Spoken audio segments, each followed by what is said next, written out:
are listening to episode 210 of Mitolife Radio. I am Matt Blackburn, and today we're interviewing Andy Mant of Bond Charge, formerly known as Blue blocking glasses.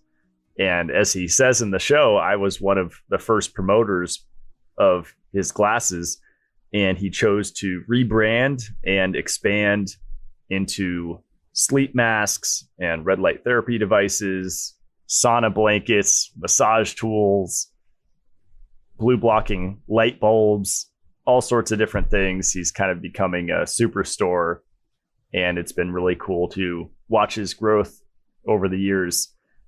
And as you can tell in this episode, he really knows his stuff. I was really impressed with how much research he's done. When I listen to him speak, I can tell that he's considered so many different perspectives.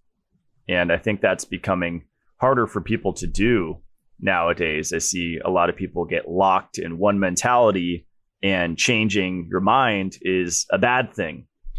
So I think, as Andy said, it all comes down to self-experimentation and finding what works for you.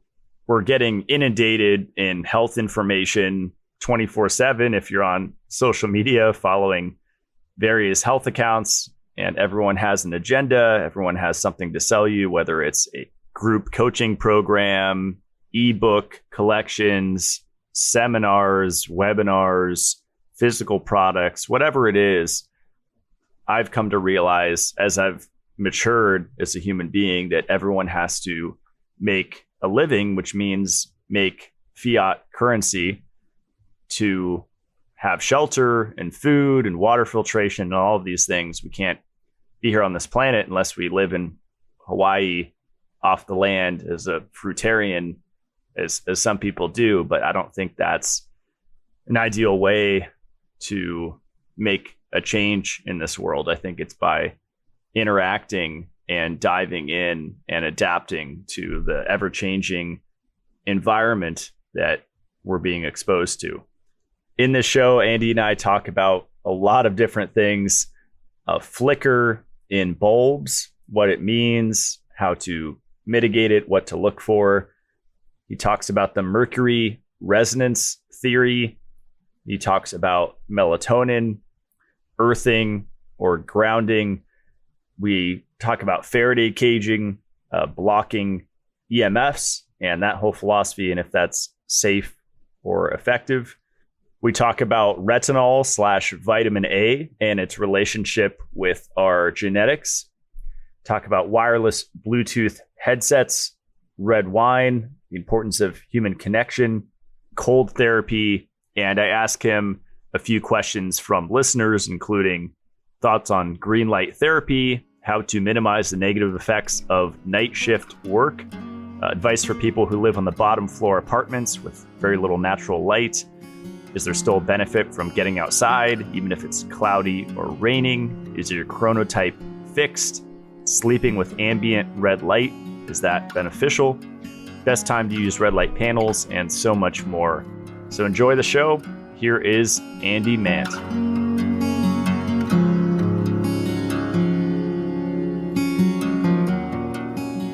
All right, we're here with Andy Mant. Welcome to the show. Hey, how you doing? Great, man. Yeah, we've been in touch for years, off and on, and I met you when you started Blue Blocks, the blue light blocking company, and that was probably 5 years ago? Feels like another lifetime now.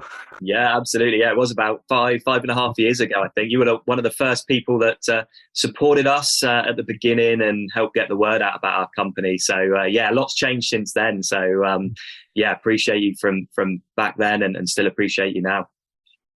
Yeah, appreciate that. Well, how did you originally get into blue light blocking and just this whole area of, I guess you would call it biohacking? Yeah, it's an interesting one, that. Mine started many years ago before the blue light side of things. It was more about sort of self-optimization for me. So I was like real overweight, like when I moved to Australia, which was around about 2011. So I moved from the UK. So some people probably pick up that my accent's British. but I now live in Australia.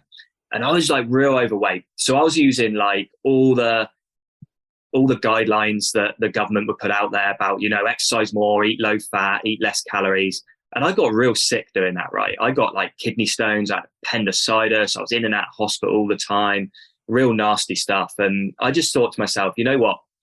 I've just got to research this and try and find out some of this sort of protocols on my own. And, I thought of myself as like someone that could think critically. Like I went to university, I got a good degree, and, I was like, well, why can't I use that research sort of style on myself? And I started researching diet. And it's interesting because before we click record on this, we were talking about different diets. And it's actually interesting because it was keto that you're real sort of for at the moment, that really got me excited and got me back to really good health and really lost a lot of weight and got good aesthetics back. And I did that for quite a few years, and just the results were amazing. And I started researching it more. I started posting about this stuff, and people were keen to hear more and more about it. I made a lot of friends in the keto space I'm still friends with now, which was fantastic, and got a lot of information and knowledge off.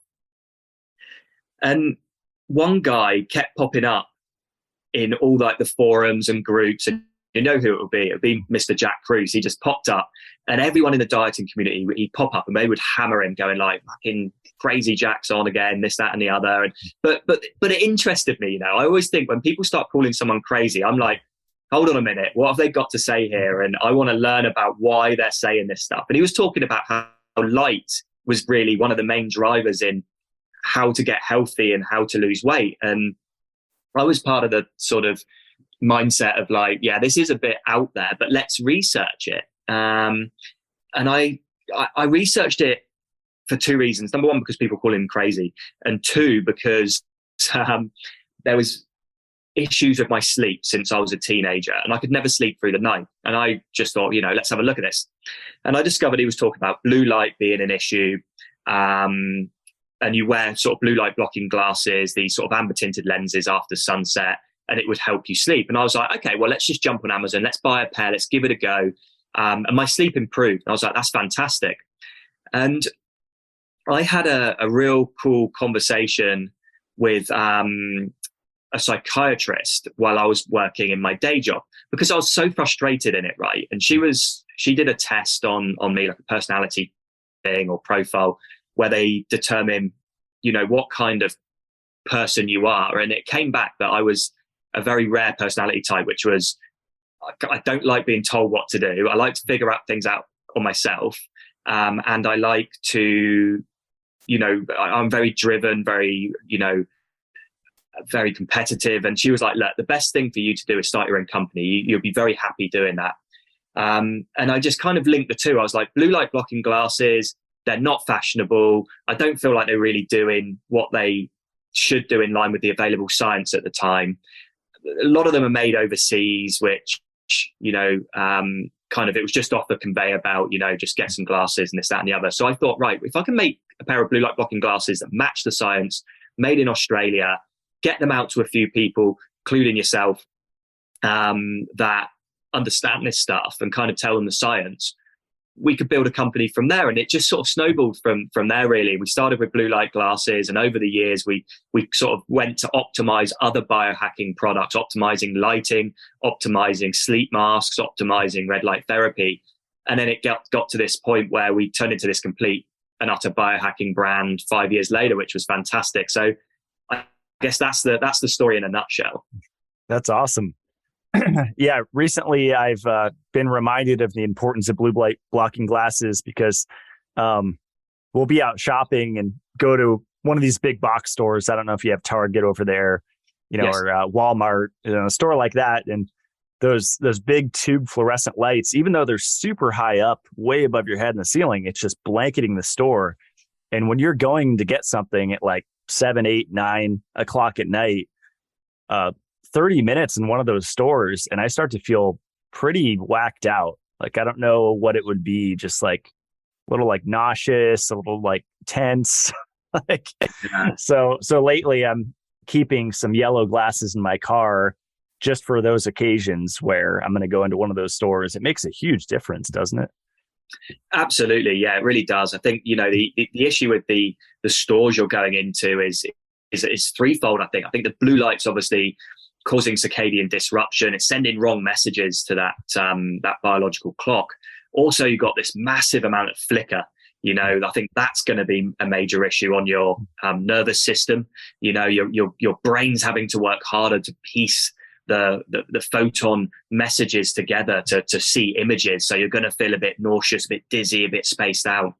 And it's really interesting because there's this whole theory, and I don't know where I sit on this because it's so early. There's this whole theory with fluorescent lighting as well from Dr. Alexander Wunsch that talks about mercury resonance theory and how certain frequencies of light can activate mercury if it's present in your body, which can be quite damaging for people's health if this theory becomes true. Now, I don't know where I sit with that because it's just a theory. But, the fact that light can trigger certain mitochondrial biological processes in the body could mean that, if you're got a high mercury or heavy metal content in your body and you're going into these places that are stimulating and activating that in your body, that could prove an issue as well. So I think there's threefold sort of issues to consider there, I think, when we're going into those types of stores at night. And I think you could always throw in a fourth in there as well, which is circadian impact on the skin as well. We all know that melanopsin is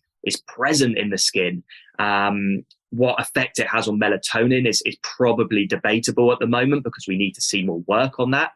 But what we do know is that the skin does have its own circadian system, all these like peripheral oscillators located in the skin, which could mean that by going into these places after dark, having light shine on your skin is putting it in its active mode rather than its recovery mode, which could lead to skin conditions over time. A lot of chat has been spoken about skin cancer, and UV light being the cause of that. But maybe it's worth considering that, yes, UV is great, but it can cause damage to cells in your skin, but not allowing our skin that recovery phase, that autophagy, that apoptosis phase in which it potentially could be in darkness.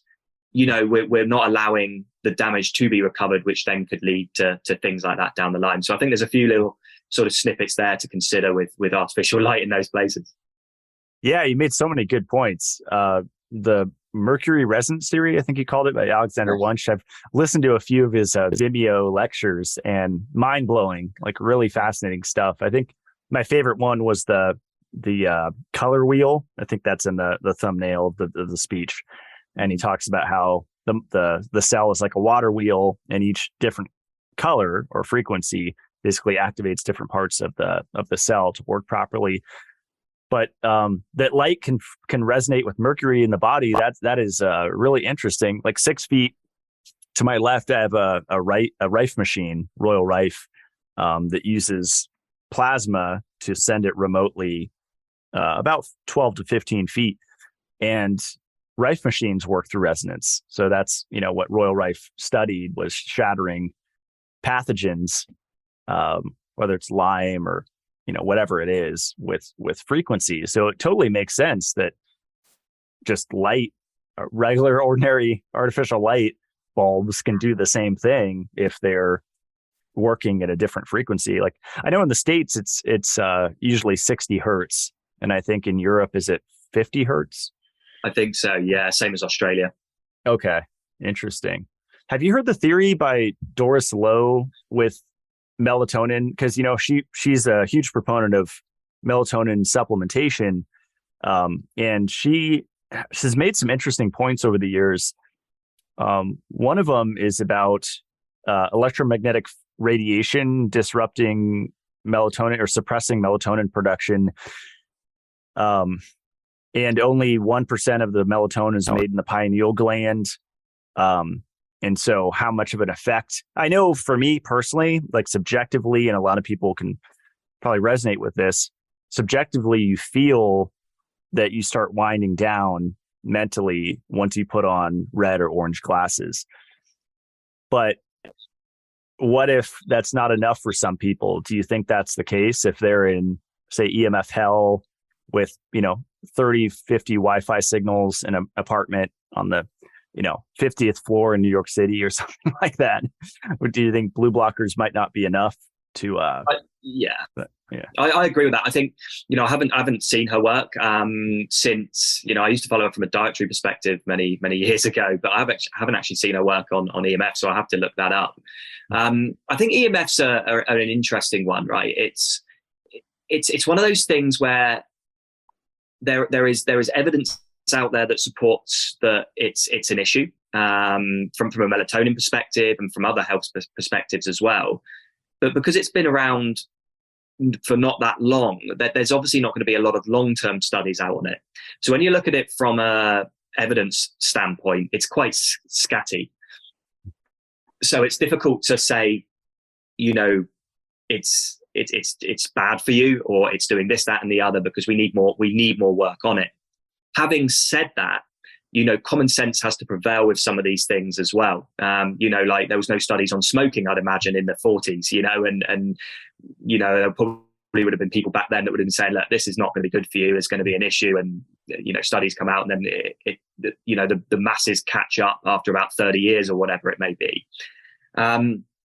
I have heard and read about the melatonin side of things, and it does seem to disrupt melatonin production by having Wi-Fi. And a lot of people in the biohacking space have been recording their sleep with Wi-Fi on versus Wi-Fi off. So we've got that anecdotal type evidence that's out there that's showing an improvement in REM and deep sleep phases by having Wi-Fi and cellular networks turned off whilst you sleep. I mean, that aside, it's good common practice anyway to not have your phone emitting blue light or have it in airplane mode whilst you're sleeping anyway, Wi-Fi aside and 5G aside. I'm always up for a precautionary approach. It's more like, I think, blocking, shielding EMFs is something that people should consider until evidence comes out either way, that isn't rife with conflicts of interest, as long as, like Optus or, Apple aren't doing studies on 5G, I think we'll be all right. But yeah, I think it's a precautionary approach. I think you're obviously going to have more of an issue if you're sat in a high-rise apartment than you are if you're sat in a house. You've got Wi-Fi, cellular networks coming from up, below, side to side in an apartment. You're not grounded, where you can, really experience that sort of Schumann resonance, which is a positive EMF. That's 7.8 hertz, I believe. And you're surrounding yourself by these unnatural sort of frequencies as well. So I think, cutting a long sort of story short, I think a precautionary approach should be taken. And like I say to everyone as well, like, don't wait for the data. Create your own data. Everyone can get a tracker to track blood glucose levels, to track sleep, to track activity, resting heart rate, all those kind of things. And just experiment yourself, because again, like we were saying it before this conversation, we were talking about like certain diets don't work for certain people, and everyone needs to have their own protocol. And the same is true with light, biohacking, anything in your own life. Self-experiment, N equals 1. Don't worry about anecdotal evidence. If it works for you, then do it, but create your own data points and optimize yourself using those data points. I think is a more sensible way forward. I love that. Yeah. And if you switch environments or it's a different season of your life, you might have to switch up what you're doing, right? Maybe something stops working for you, so you have to change and do it different. The whole subject on EMFs, EMR is fascinating to me, because I kind of started with health with vegetarianism, then raw veganism, fruitarianism. But while I was doing all that, I was really focused on different water filters and different sources of drinking water, and magnetism. Got into grounding in like 2010 and earthing. And then the light stuff is just a huge rabbit hole. But I wanted to ask your opinion on grounding sheets, because I think it's such a nuanced topic. And as someone that sells them on my website, I try my best to educate people on it, that it's not for everybody. And there's different situations where it'll be best. I think the best situation, if you're camping in the woods in your tent, that's when you ground raw to earth in a super rural area. That is the ultimate. Yes. But recently I ordered a Magnetico sleep pad, and I've been sleeping on that off and on for years. And I feel that was one of the greatest inventions since PEMF. Dr. Dean Bonley was a genius, and that unipolar magnetic field and magnetochelation, actually moving metals around and charging up the sodium potassium pump, just with supplementing the Earth's magnetic field, not an artificial field, but it's just amplifying the half a Gauss Earth's magnetic field up through your body. That's incredible, but it's way more expensive. It's thousands of dollars versus a couple $100 for an earthing sheet. So it's absolutely. Yeah. I'm not, it's not something I've researched in depth, but I do have an opinion on it, which I think would be interesting. And I'd definitely be keen to hear sort of your thoughts on it after I say it as well. So I feel with grounding and earthing, a massive amount of context has to be applied. Like you've said it perfectly, right? The best thing to do for anything really related from a biohacking perspective is to do it in nature and do it naturally. So if you're camping in the middle of the field, barefoot, grounding to the earth, you've got your pole outside, your proper grounding, there's minimal amounts of ubiquitous radiation, from cellular networks and Wi-Fi around, I feel you're going to have a much better experience than someone that's trying to ground and earth in an apartment surrounded by those cellular networks. Now, one of the issues I foresee with it is when there's EMFs around in your environment, I'm led to believe that those EMFs want to pass through the earth, right? So if you're connecting yourself to the earth when there's a hell of a lot of EMF around you, would that not create you as a beacon to pass more of that EMF and attract it to you and pass it down through the earth to get it through its natural process? That's where I'm sort of sat. And I know that I've spoken to other people that sit with it going, yeah, that makes sense. But there's other people on the other side going, no, don't worry about it. It's very much like, when you're looking at protecting yourselves from EMF in a certain environment, if that's something you want to do. And people talk about Faraday cages. So they're Faraday cage their bed, and then they sit inside the bed on their mobile phone. Like you're going to completely F up everything because you're just going to have, cellular networks bounding around everywhere. You've got to be completely digital free inside a Faraday cage, and people are putting paint on the inside of their houses and still got cellular signals inside. Think what's going to happen. It's going to be pinballing around everywhere. So I guess that's where I sit with it. However, when you're living in an apartment or you're living in a house with a lot of cellular networks around, there's got to be some protocols in place to be able to mitigate that. And is it earthing? Is it grounding? I don't know. But that's kind of where I stand on it. And I'm really keen to hear your thoughts on that as well, because I'm always after different sides to learn more. That's an awesome take. I love it. It's a huge discussion. I think there's the context with, let's just take the example of earthing in an apartment. We have to look at the individual's tissue ascorbate levels. So they're basically ascorbic acid / vitamin C levels, which is the main redox regulator, or one of the main redox regulators in the human body. So reduction oxidation, and their magnesium status, both of which heavily affect the way that our mitochondria respond to man-made EMF. But I also wonder, something I just thought of just a second was, what about their heavy metal status? Like how many heavy metals arsenic, lead, cadmium, mercury, that, if they've had amalgam fillings or they already have them in their mouth. What if there's a benefit if they're already a super antenna because they're full of metals, to attach them to ground, so that instead it's just hitting them and stopping instead it's going through them? I don't know. There's so many variables, right?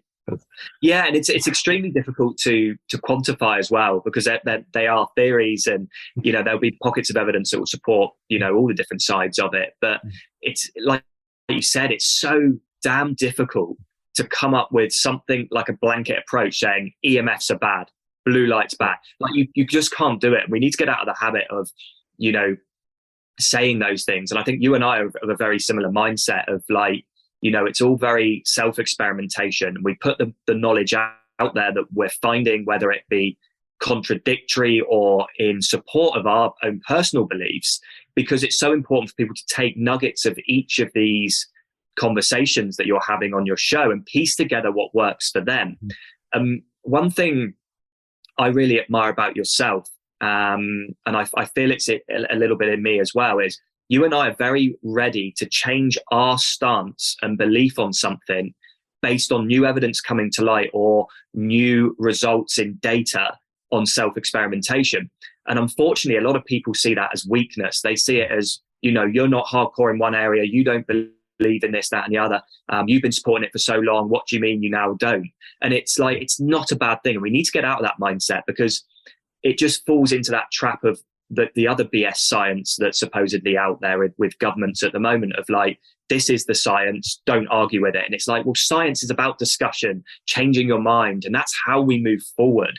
And I just wish more people would see it like that. And I wish more people were like yourself and would change as they go along. And another guy that gets a hard time is Paul Saladino, in the carnivore space, because he started adding other bits in, and people were like, wow, you're not true carnivore and all this. And it's like, he's doing what works for him. He's using evidence and self-experimentation. It's working for him. You don't need to do what he's telling you if you don't want to, but let's listen to him, see what he's got to say, grab some advice from other pockets of people and formulate your own plan. But I think people find that difficult, unfortunately.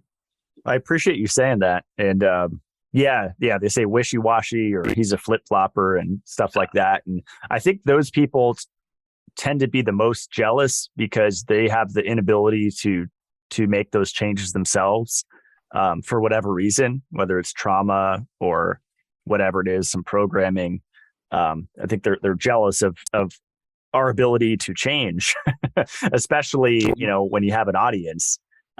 Because I never say, I'm going keto, so you should go keto. Everyone, keto is the way now. And that's not my messaging. I haven't even shared one affiliate link, and I've tried probably 10 keto products in the last month, all of which I could make money off of. I haven't shared one. It's like, that's just something I'm doing. I'm not promoting it. It's like, yeah, exactly. And it's really interesting. So when we rebranded, obviously, Blue Blocks to Bond Charge, and I did a lot of research to make sure that transition was smooth.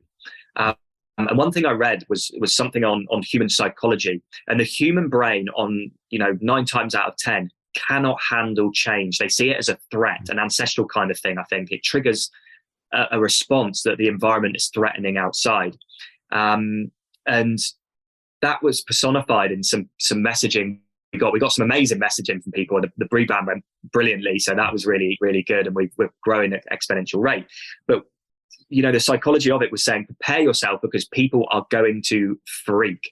And it happened. We were getting emails from people that are like, I've been a customer for so many years. You changed your name. I can't handle this. I can't shop with you again. Like, change it back immediately, I think some of them were saying. And it was just like, it was really interesting. But I'm glad I read up on it to prepare myself for it, because I would have been like, God, these people are lunatics or whatever. And actually, it's an underlying human condition, really, that's ingrained in us, that change is scary. Change is a threat to us. Like, as the human brain, it likes the comfort zone, the status quo, nothing really threatening it. And when these things come in externally, outside of their control, they feel like they're being pushed out their comfort zone. Something like they see brands as like family members or friends, and it's almost like, I've changed, and it's like, oh God, I thought you were this and you're now that. So I think that's where it comes to as well. I think a lot of people don't know they're doing it. It's just this natural instinct of, rejecting change. And when, personalities like yourself are saying one thing and they're just seeing it in a way of like, well, Matt's preaching this and therefore I need to do it. And then when it changes, when new evidence comes to light or something works better for you, it's almost like, oh my gosh, I've been taught a lie. It's changing. I need this, that. Whereas it never has been. No one's ever said to them, do this. It's like, this is my take on things. Take a listen and make your own decision. So I think a lot of the time it's a natural reaction, and it's probably best not to think too much into it and just see it as, it's an animal on this earth that's reacting in a way that subconsciously they cannot control, 9 times out of 10. So that's fascinating. Yeah, it's funny with the whole, CV thing that's happened the last couple of years. It's like all the social media people talk about the sheeple and the programmed, but how I see it is most of social media is programmed, especially the ones that are sharing these memes, because I think they're higher up or whatever. And I think whatever you get to that mentality that you're, that holier than thou, you're usually in the wrong. Yeah, it's typically the way, right? I want to circle back though to the couple things. Like you mentioned the Faraday cages and the EMF blocking paint. I actually have experience with both of these recently, funny enough. And I kind of question now whether blocking is good. I haven't been doing it. Like, for example, I went on a trip and in the hotel, we put up a silver canopy and it was pretty expensive. It was, I don't know, 1,500 or 2,000 from the website, something like that. And I can't remember the company, but one of the biohackers shared it and bought it. And it's like, this trip's a perfect chance to try it out. And it was like almost the highest floor of the hotel. And one of those smart hotels where they have, Alexa and one button turns on all the lights and, it was the smart room. And I still had 2 or 3 bars on my phone inside of the canopy. And we even put it underneath the bed. It was completely encased and I still got a signal. So I don't know if it was cheap silver. I don't think it helped much. And I grounded it as well. So that was one experience. And then the EMF blocking paint I put on my house here, and I'm considering actually demoing that room because I always feel anxiety in there. And I put two coats of Y Shield paint. I think it blocks up to, is it negative 70 decibels? I forget. It's their ultra, whatever, the strong paint. And I know I've listened to, I think Jack Cruz has said in the past, like putting, or maybe it was Dean Bonley or both, basically isolating and insulating people in studies from the Earth's natural magnetism. Like you mentioned, the Schumann resonance, 7.83 hertz, that causes damage to where people start to lose it. I think they start to feel like they're falling apart and, start to get emotional because you can block artificial, man-made EMFs, but you're also blocking the Earth's natural magnetism, right? So it's like a catch-22. 100%. Yeah, I'm glad you mentioned that. This is the thing that I don't like about blocking EMFs is that when you take this hardcore approach of trying to stop every signal coming into you, you're correct. You're almost taking out all the good stuff as well because EMFs are good, natural EMFs, fantastic. I look at it a similar way, right? So when you get sick and you don't know anything about biohacking or all this good stuff, you go to the doctors and say you got a stomach bug, they'll give you antibiotics, right? And that antibiotics goes in and it kills all the bad bacteria. But what else does it do? Kills all the good bacteria. So you're basically feeling better, but then you're destroying something else in you. And I feel EMFs are the same. I think you've got to take that precautionary approach, I think, with mitigating some of the EMFs, but I don't think you should go extreme and paint and Faraday cage because, like you said, you're blocking Schumann resonance, all the good EMF. So you're not getting all the beneficial, EMF into your body to keep you grounded, to keep your hormones balanced. And it's just really interesting when you say, you feel anxious when you go into that room. And I just think that that's fantastic sort of N=1 data because you're looking at how you're feeling in a certain environment. And then you're thinking, well, what have I done to this environment? And then you're thinking, well, how does that relate to the science that I know, in terms of blocking good EMF and the intensification of the bad because you're in, a room with one little signal gets in, it's just going to stay in there and ricochet around. So, I think it's got to be looked at like that. I think Faraday caging is just a no-no. I just would not do it. I just think it's so bad. And, I think it was even our friend Jack Cruz that said the same thing about, these Faraday cages aren't all that because you're blocking out the good stuff. And, you and I wouldn't go and, carpet bomb our gut with antibiotics unless we absolutely had to, life or death. I think you gotta look at it critically like that. And I think it's probably a good idea to try and take that paint down, and then it'd be interesting to see how you feel as well. Imagine you do that. It's a good experiment too. It's a good experiment as well, because it's a sensory deprivation flotation room. So I have no light, pretty much no sound. I'm more sensitive, and doing floating in magnesium, which is supposed to be super calming mineral. At my old house, I could last, I think my record was 2 hours or 2.5 hours floating. In this, I haven't been able to last 45 minutes because I start to feel this wave of anxiety as I'm floating. So it's like, I think it's even more accurate because I'm not just standing in there and feeling anxious. I'm in this super relaxing environment and I'm feeling anxious. So I had a building biologist on the show. Can't recall his name, but he was saying the case for EMF blocking paint is probably like in a school, if there's a cell tower like right across the street, or a 5G tower, just one wall though, and just the in-between wall that's in between the tower and the students in class. I thought that made a lot of sense. Yeah, I'd agree with that. Because I think there has been some studies that have shown like cancer rates in schools around cell towers. And, potentially, like, I don't know this, but, my mind's going now, potentially kids are more sensitive. They're more sensitive to blue light. I've seen work on that. And, it makes sense because they're developing and growing and changing, and maybe, the cells going through all those changes more rapidly than, say, adults, would be more susceptible to those types of things. So I think that does make sense. Just from my opinion on that, I think you wouldn't encase the whole school, but rightly so. Block that. If a cell tower's coming down, block that one wall. I think is better. And obviously the best thing is either move the school or knock the bloody thing down, the cell tower. But that's just not going to happen, is it? So I think the paint is probably a wise move in that situation. Yeah. I've been helping some people that local that had some health challenges due to the Starlink substation being like within a mile or two, of their home.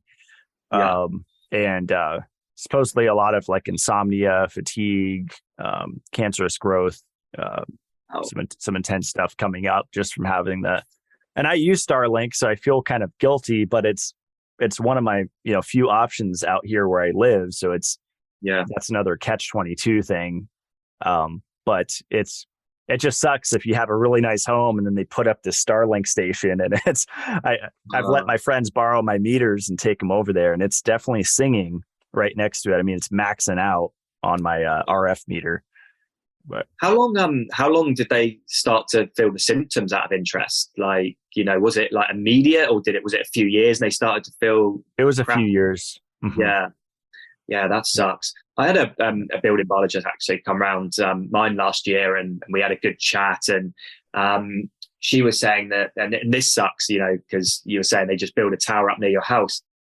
She had a client that was ultra sensitive, this hyper electrosensitivity or whatever they call it, where literally like her skin would crawl, and would being around Wi-Fi and stuff. So she had to move into the middle of nowhere, and she bought this land, she built this house, and she felt amazing. And then a couple of years later, they put a cell tower up right next to it. Like I just felt I felt so bad. I was like, oh my gosh, like that poor woman went and did that, and then straight up can't do anything about it. And yeah, it's just horrible what they can do. And that I'm sucks. all for, I'm all for technology. I love technology. I think, it's enabled me to grow a business, and it's enabled us to have this conversation now. But, the way it's going, they're just doing this thing where it's like sort of head down, just get the stuff out of there and worry about it afterwards.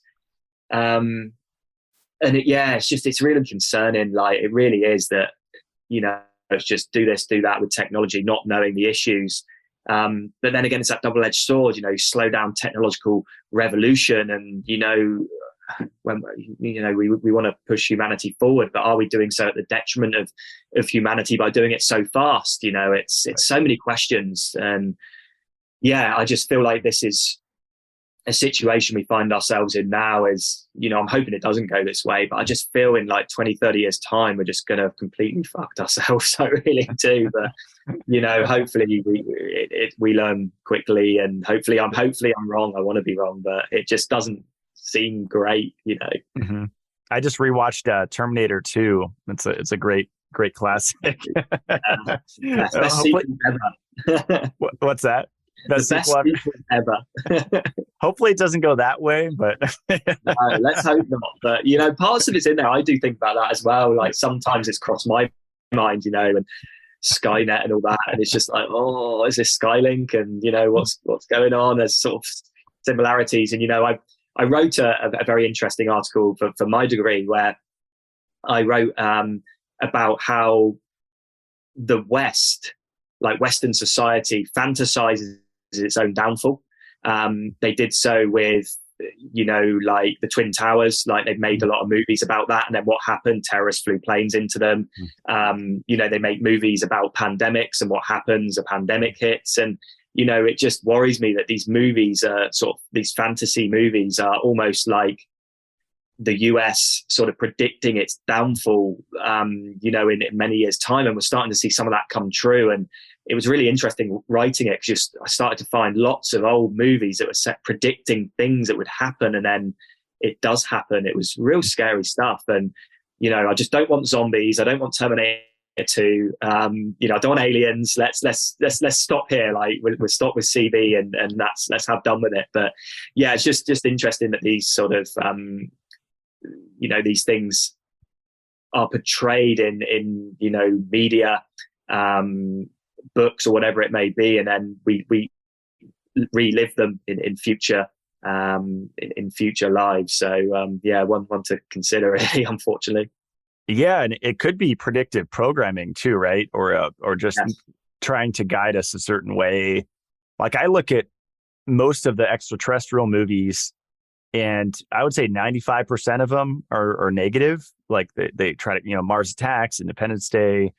There's only a few, like Close Encounters of the Third Kind, I think, and a few positive ones. But then also on the AI front, same thing. There's only like a handful where the robots don't try to kill us. And so I kind of wonder. Yeah, I know, it's crazy. Have you this is deviating a little bit, so apologies, but have you come across Graham Hancock? Mm-hmm. I used to listen to him a lot. Yeah. Oh gosh, yeah. And I only discovered it like last year, and like, geez, like that's so mind opening. All that stuff of like, like the Sphinx is potentially like 12,000 years old, and he's presenting all this evidence, and you look at it and you go, that's making complete sense. And I was in the UK about 6 months ago. And I was in the like British Museum when I was there, and I was going around all the different exhibits. You've got like ancient Egypt, Mesopotamia, everything. And I was going around and reading all the looking at the artifacts and reading things, and everything was a great flood, and all these different civilizations at this time. And I was just like, I've never noticed this before. It's just another thing that we're told one thing, and then someone else investigates, and he's told he's crazy by everyone. And yes, he's not dieting, biohacking, but he's in that space of ancient history. It's absolutely fascinating. And it's like, what I love about Graham is that he openly says like, all right, this is what I'm saying, and this is going to be the response from the archaeologists. And then next minute there's the response, you're crazy, woo, conspiracy theories. And you just we're all waking up to it now. It's so funny, like that when they use those words, you're just like, yeah, this is going to affect me, so let's attack the other person and put them down and discredit them. And it's horrendous. But it's my wife's. I whinge to my wife about this all the time, saying, "Oh, living in this day and age where it's all this, that, and the other." And she's like, "We are, yes, but this isn't something new, Andy." She always says to me, she said, "This has been going on for thousands of years. Nothing's changed. We're not living in it. We're being heightened. It's been like this forever. It's just what humans do." And she says, the earth was flat, however many years ago, and then someone came out and said it's round, and they were discredited. And now it happens the other way around. People say it's round, and some people say it's flat, and they get discredited. But no one can sit and chat and discuss. And I'm sure the Romans or the Egyptians would have said one thing, and then people would come out and say another, and you have all these burning at the stake and witch hunts and whatever it may be. But yeah, it's not a new thing, unfortunately. And it's just, how do you reprogram people to start thinking critically and engaging in these debates when the rhetoric of history, dieting, biohacking, health, wellness, whatever it may be, is governed by an elite group of people that ridicule anything else that comes out there that disagrees with their mainstream control, that may take money away from them, may take power and control away from them. It's such a sort of depressing thing to think about sometimes, and I just wish there was more open conversations like you and I are having right now, and other people within our networks, where we can openly debate and not get so angry and livid when someone says something that doesn't agree with what they're thinking. Yeah, definitely. Before I got into health, it was like 2006, I found Project Camelot on YouTube, and they were doing interviews with government whistleblowers on like the super soldier programs, like the men who stare at goats type programs, like the psychic soldier programs, and all sorts of wild stuff. I mean, obviously Montauk Project and Stuart Swerdlow and all these underground ET bases and all this stuff. Mm-hmm. And that was before that actually led me into natural health, because the goal was to figure out how, what was happening on this planet, like find out the reality of it all. And my thought was, well, maybe if I can get clear enough of mind, I could figure out more of what's happening and why things are the way they are. And it turned out to be true. I mean, I find a lot of these truth seekers. I think of, what's his name? Shoot. He's the guy that, he talks a lot about court and, the human language, how it's like a slave language. I don't know if you've heard of him. I haven't. Okay. No, I can't help you there, I'm afraid. It will come to you later on. In half an hour time, you're going to be like, Jeff Green.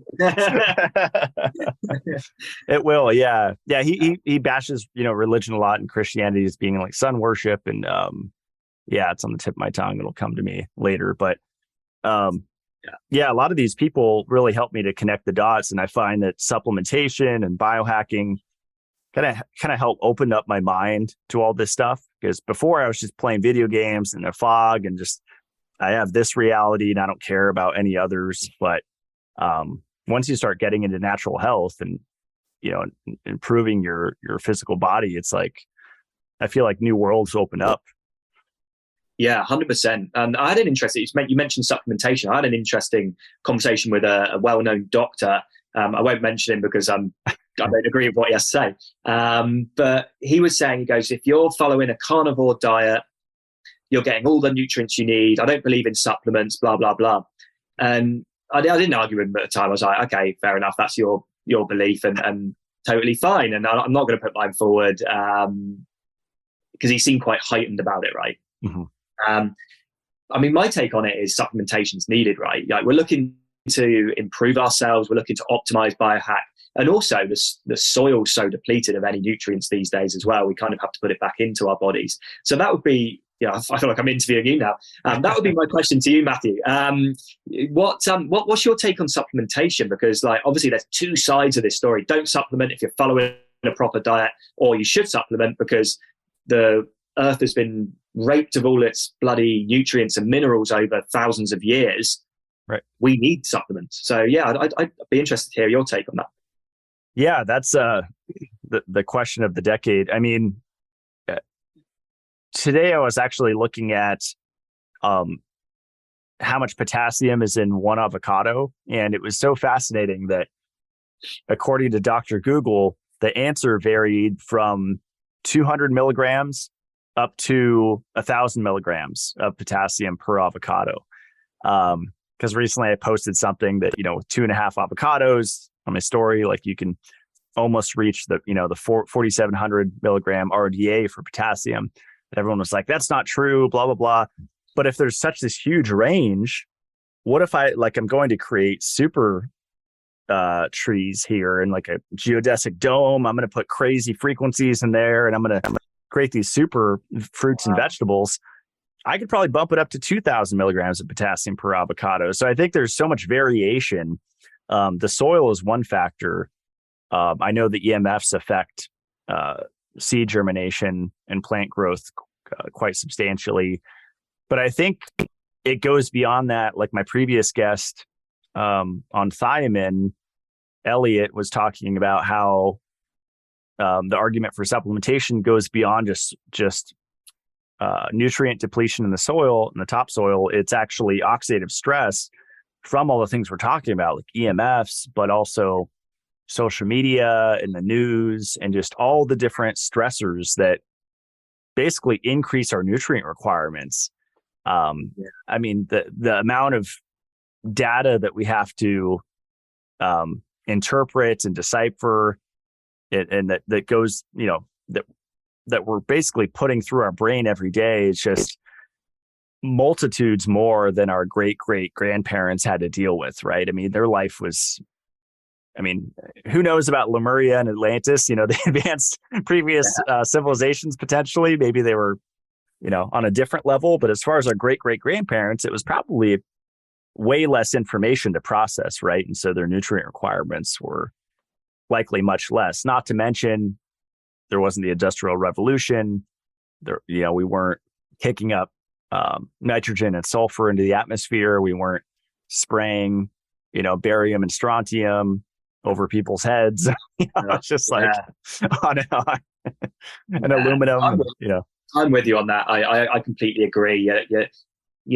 Ancestral living frustrates me a little bit sometimes, because people say live like your ancestors did.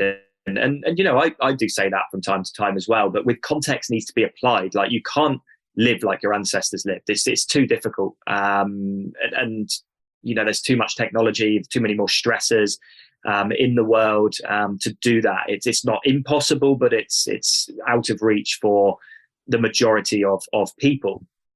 And it's really taking your current environment and optimizing your biology to be able to cope and withstand the environment you're in. And supplementation will be needed for the reasons you stated. We're going to have to improve redox with more sort of vitamin C supplementation. Magnesium's ultra important. The avocado thing you said absolutely resonates with me. You don't know what's in it, potassium wise, because, one could have been grown organically in a beautiful countryside with no EMFs. The other one could have been grown in a lab somewhere. You just don't know. And selenium's another major one, very difficult to get anywhere now. I think I read a study once that, on blue zones, and apparently it's very high in those regions. And, Japan apparently has very high levels of it. And they eat a lot of fish and don't have so many heavy metals and this, that, and the other, because maybe they're balancing selenium better. I don't know. But, supplementation needs to be looked at, and, it needs to be looked at in terms of sort of DNA profiling as well, like having your DNA looked at. What do you need more of? What do you need less of? I have a hard time producing vitamin A. Like the retinol in my eye is not very strong according to my DNA testing. So I supplement heavily on that. K2, D3 for myself as well. And I have APOE4 variant, just one copy, thankfully. So I supplement on high strength fish oil that's luckily kept in the refrigerator. I wouldn't take the rancid stuff. That really helps me as well. And a few other supplements, quercetin, I think, as well, to help on that side. And I found these things out from reading a lot of academic literature and finding out what my DNA was saying, what, polymorphisms I might have within my body. And then it comes into this whole discussion of epigenetics as well. And the genetics you're born with are one thing and one factor to look at, but the environmental changes to your DNA from an epigenetic standpoint will also impact you as well. And, looking at different latitudes you're living at and how light impacts you will also change your genetics and switch on and switch off genes. And you've got to be doing these types of tests probably quite frequently to see how you're changing. And, like a Caucasian white guy with blue eyes that's probably Northern European is now living in Perth, Australia, with a depleted ozone layer and searing, 100-degree days most of the days.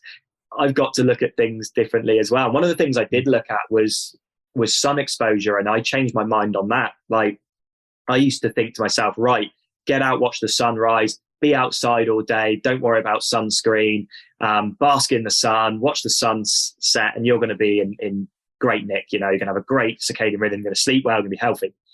And then I looked at it slightly differently. I was like looking at animals, and I was like, what are the animals doing during the day? I was like, yeah, they're up hunting at sunrise and they're walking around at sunset. But what are they doing during the middle of the day? They're lying under a tree in the shade. They're getting out of that intense sun. And I started to implement that kind of theory where I would be out in the mornings, I would be out on the beach, I would be out when the UV levels were slightly lower, building up my melanin, fantastic. And then when the sun was very intense during the day, I'd come back in under the shade. I would, either be under a tree reading a book, I'd be inside on outside in my house, enjoying the sun in the shade. And I felt so much better doing that, honestly. And I felt like I just felt more balanced doing that. I felt better. I didn't feel so swollen all the time. I felt really swollen when I was in the sun and like 24/7. And that works really well for me, but it might be different for someone that doesn't live in Australia, someone that lives in Sweden or Canada, that it's very difficult to get the sun. The UV levels are lower. Maybe they do need to be outside all day. Maybe in the winter they need to be outside all day because the cold is a good stressor and the light is fantastic for their circadian rhythm. So again, it really depends on the latitude you're living at, your biology, your ancestry. Again, I've said it there, sort of like, you've got to look at your ancestry, like blue eyes, it makes me a lot more sensitive to sunlight as well. So I have this thing, real interesting thing, that when I go outside from a room, like say I'm indoors now and I go outside, I'll sneeze. And that's a sensitivity to light. And I looked it up and it was like sunlight, because of my blue eyes, the first thing it does, it triggers a reaction for me to sneeze. I have less melanin in my body, in my eyes, because they're blue. So I have a harder time filtering the ultraviolet light during the higher parts of the day as well. I don't need as much UV light through my eyes than my wife does because she's got brown eyes. So I have to factor those things in as well. And I had this whole philosophy about sunglasses and like how sunglasses are really bad for you. And I think context needs to be applied to that as well. And it goes back to what we were saying about our environment. If you're out in the morning, if you're in the afternoon into the evening, you probably don't need to wear sunglasses. But if you're sat in the middle of or walking through the middle of a city where there's intense glare, you probably want to be wearing sunglasses for that period. If you're at a ball game watching your favorite team and there's like, glaring light off the stadium coming into your eyes, you probably want to be wearing sunglasses for that small period of time. I'm not advocating you wear them all day, but during those periods, because when you start looking at people that are living in high altitude areas that are developing cataracts, that's because your UV light up there is super intensified. And yes, you don't get that at the lower latitudes from ancestrally speaking, but you would these days with all these buildings coming up that are intensifying the ultraviolet light. And I saw it in the city in Perth when I was living there and working there. There was a new building that went up, an oil and gas company built a new HQ, and it was all glass.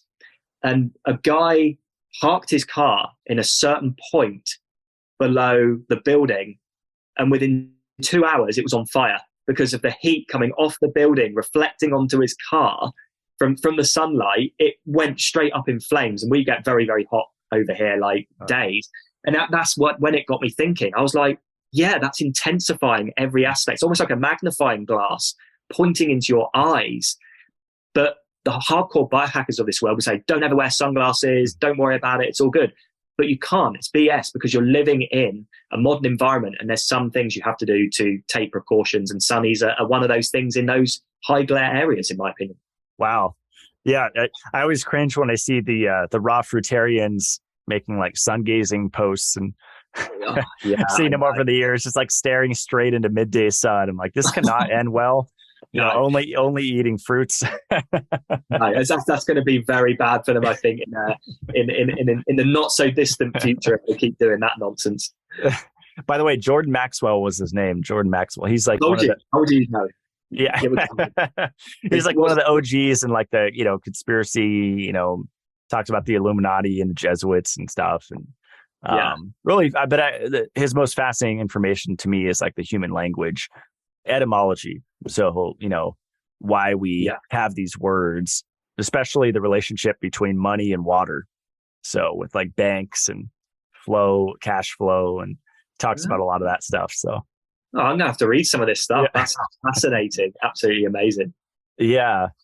It's great. Have you heard about the walruses in the Atlantic getting sunburned from the ozone layer going away? No, I haven't. Tell me more. Well, there's a study, because I heard Dean Bondley mention it, and there's a 2016 study towards a better understanding of the effects of UV on Atlantic walruses. And it talks about the increased UV light basically causing a lot of issues for the walrus population. Lesions and but it's funny with the whole ozone layer loss, because that's like the vegan argument, right? It's the cow, it's the farms and the animal farms, but I think it's just a natural process that's happening to the earth, right? Is the poles are headed for a reversal. It's kind of like exactly. And the CFC side of things, I guess, like from years ago, that where they talked a little bit about that. But it's funny, because it's sort of repairing itself, they're saying, and it's moving around or whatever it may be. But I really don't know a huge amount about the ozone layer, because there's just so much BS out there about it, probably, and it's just very, very difficult to piece through the noise, I think, with regards to it. But that's a really interesting study, that intensification of UV, and it would make sense with more UV coming through, holes in the ozone layer affecting the animals, because they've evolved to have a certain level of ultraviolet light in their environment. And the fact that it's intensifying is like kind of what we were talking about earlier, which is like picking myself out of Europe and putting me into Australia. You've got to be careful with that, because it's a mixed match environment for me. I should be sat probably in Denmark or northern Canada or something with my eye color. And the same will be true for the walruses. It's almost like they've been picked up from the Atlantic and put into the desert in Australia, and of course they're not going to function well. But in terms of what's causing it and all the other stuff, I really, really don't know. I'd need to do some more research on it, I think, but it's definitely a fascinating topic. Mm-hmm. Well, on that subject, like for me here in North Idaho, there's not UV for about 5 to 6 months out of the year, say probably half the year. And I seem to do okay with it, where the UV index is, 1 or 2. And I have, UV lights behind me, like the 311 nanometer. And I played around with a lot of different UV devices, of handheld ones. But from my experience, I feel more of a benefit from red light, using that in the winter, visible red and near infrared and mid, than I do the UV light. Have you worked with clients or friends that live in a climate like I do, and they want to utilize light devices just to get like an extra advantage?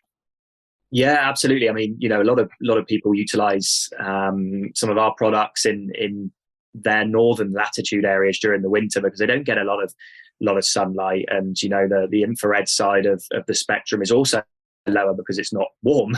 And it makes complete sense as well. I guess from just sort of a discussion standpoint, I'm guessing that, you know, people in those latitudes many years ago, ancestrally speaking, again, you know, they would have used infrared and red light through firelight. And I think that would have, you know, warmed the body. It would have made them feel better.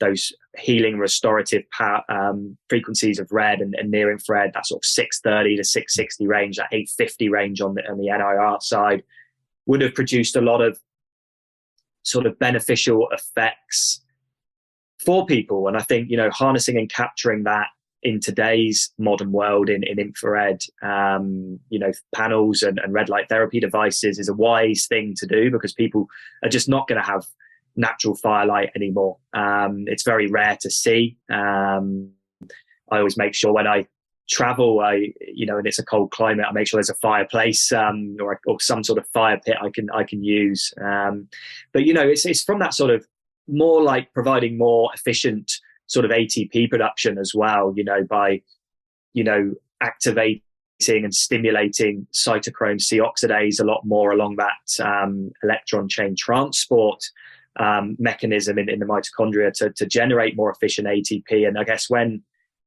there's a lack of sunlight available to help stimulate that process, you know, utilizing healing specific biologically available bioactive frequencies of red and infrared light will only increase that process more, which is probably needed during those winter months when sunlight isn't as present and UV light isn't as present. And I think that's probably the mechanism that's at play here. That's the theory that's at play. And anecdotally, you know, we have had people say that they boosted their energy levels through the winter. They're feeling less seasonal affective disorder.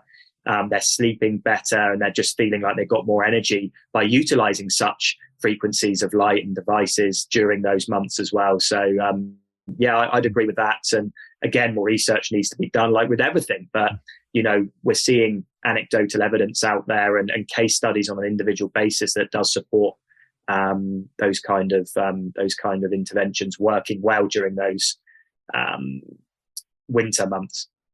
You got me thinking, Andy, because I have a wood stove here. I don't have, that's my only heat source, being off grid. And I love it because for half the year, I have a fire going pretty much 24/7. And I wonder if that infrared travels throughout my entire cabin, if it's just bouncing around. I haven't thought about that, not just being when I'm standing next to the fireplace, but I'm probably getting a benefit even being upstairs here. Yeah, I reckon so. You know, I reckon it's something to think about a bit more. It's yeah, I think firelight's it's such an incredible source. It's just, you know, like even people that aren't into sort of biohacking will always say there's something about sitting by a fire and how relaxing it is. And it's like, well, why is that the case? You know, it's the light, the invisible, the visible, it's the warmth, it's, you know, it's just something that's ingrained ancestrally into us, that our body is taking in those, you know, those frequencies and utilizing them in a way that is very pleasing to the body. And, you know, by harnessing that in red light therapy as well I think is a great thing to do. And, you know, I love the fact that you've got a fire as well. I think that's just such a wise thing to do. I think one thing I'd recommend to everyone is just more firelight in your life. And, you know, just start small, start with some candles, you know, make sure they're, you know, beeswax and not soy and other chemical ones. And I think you're going to be onto a winner. I really do. I think it'd be so much more relaxing and just so much more beneficial to the body as well. So healing and so restorative. Definitely. Yeah. I wanted to go back to what you said about genetics, and we share an increased need for retinol. I was curious, have you played with retinol palmitate or cod liver oil, or what are your favorite sources of vitamin A? No, I haven't done actually. I've just been supplementing in capsule form at a certain level dosage that was recommended to me.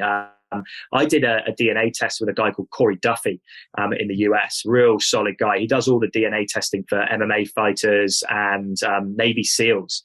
And he kind of came up with a plan for me to follow based on those results. And I've kind of actually sort of, now you've sort of got me thinking, kind of blindly followed that for the last few years and not really sort of looked at other supplementation. So I'd be keen to get your take more on that sort of vitamin A side. You mentioned cod liver oil and a couple of other things there. So yeah, I've kind of again been monkey see, monkey do on that, unfortunately. And I actually just suddenly stopped then going like, come on, you're not questioning this, Andy. You've got to be doing this. So I'm glad that you've got that need as well as me, so I can learn something as well today. Yeah, well, yeah, retinol palmitate is the most common vitamin A supplement you'll find in the store, and 5,000 or 10,000 international units is like the usual serving size. But it's funny, like a lot of the repeat people like to highlight vitamin A toxicity. And, I've been taking swigs of cod liver oil for the last year and a half or so. They're like, Matt gave himself diabetes from cod liver oil. It's the latest thing. It's hilarious. But it's like Ray Pete himself said he was recommending, or he took himself 50,000 IUs of synthetic. We're talking synthetic retinol palmitate, which is just the standard. It's in multivitamins. It's, if you're going to get vitamin A, quote, toxic, it's going to be from megadosing the isolate. Whereas if you're doing like cod liver oil, it's actually vitamin A with D, which is a little more balanced. And then if you want it even more balanced, you supplement K2 and vitamin E in the same day. And that super reduces the risk of vitamin A toxicity. And also, I think the toxic thing that we need to talk about genetics with any nutrient toxicity, whether it's selenium or vitamin E or vitamin D toxicity. It's all genetics plays a huge role. And that's something that I became hip to last year, interviewing the self-decode guy and looking into it myself with all the mutations. It's a big deal. And like, even just with vitamin D, it's like some people have an impaired ability to make vitamin D from sunlight. It's like, are you going to tell these people to not supplement? That's insane. Yeah, I agree. I'm one of them as well. The vitamin D side of things, like my vitamin D isn't low. It's in the high range, but could be higher and should really be higher for the amount of time I spend outdoors. And yeah, it's very interesting. You've got to look at your own genetics, and if you are having a hard time producing something, you need to look at other ways of getting it in you. Like eat more fish and supplement or whatever it may be, or maybe look at the mechanisms and the pathways of vitamin D production. Are your cholesterol levels correct? Because you need obviously that at certain levels and certain distributions within the body to be able to process UV light to create optimal levels of vitamin D. And melanin levels, that filtration process, like, do you have darker or lighter skin? How much time do you need to spend out in the sun? How much do you need to supplement based on your ancestry as well? So there's a lot that comes into play, I think, with these things, and something that needs to be looked at on an individual basis. And every sort of rabbit hole we're going down, we keep coming back to this thing of like, everything needs to be tailored to the individual, and that customized dieting, supplementation, biohacking, and exercise regime for people is what's needed. And I think that the population will never get healthier in the world by listening to generic advice. And we've seen that happen over the years. A low fat diet and exercise is how to lose weight, and that might work for a handful of people, I don't know, but it needs, if the population around the world want to get healthier, it has to be customized to the individual, because we'll end up in the same situation if we turn around and say everybody on this planet needs to be vegan, everyone on this planet needs to do keto, everyone on this planet needs to eat a balanced diet, whatever it may be.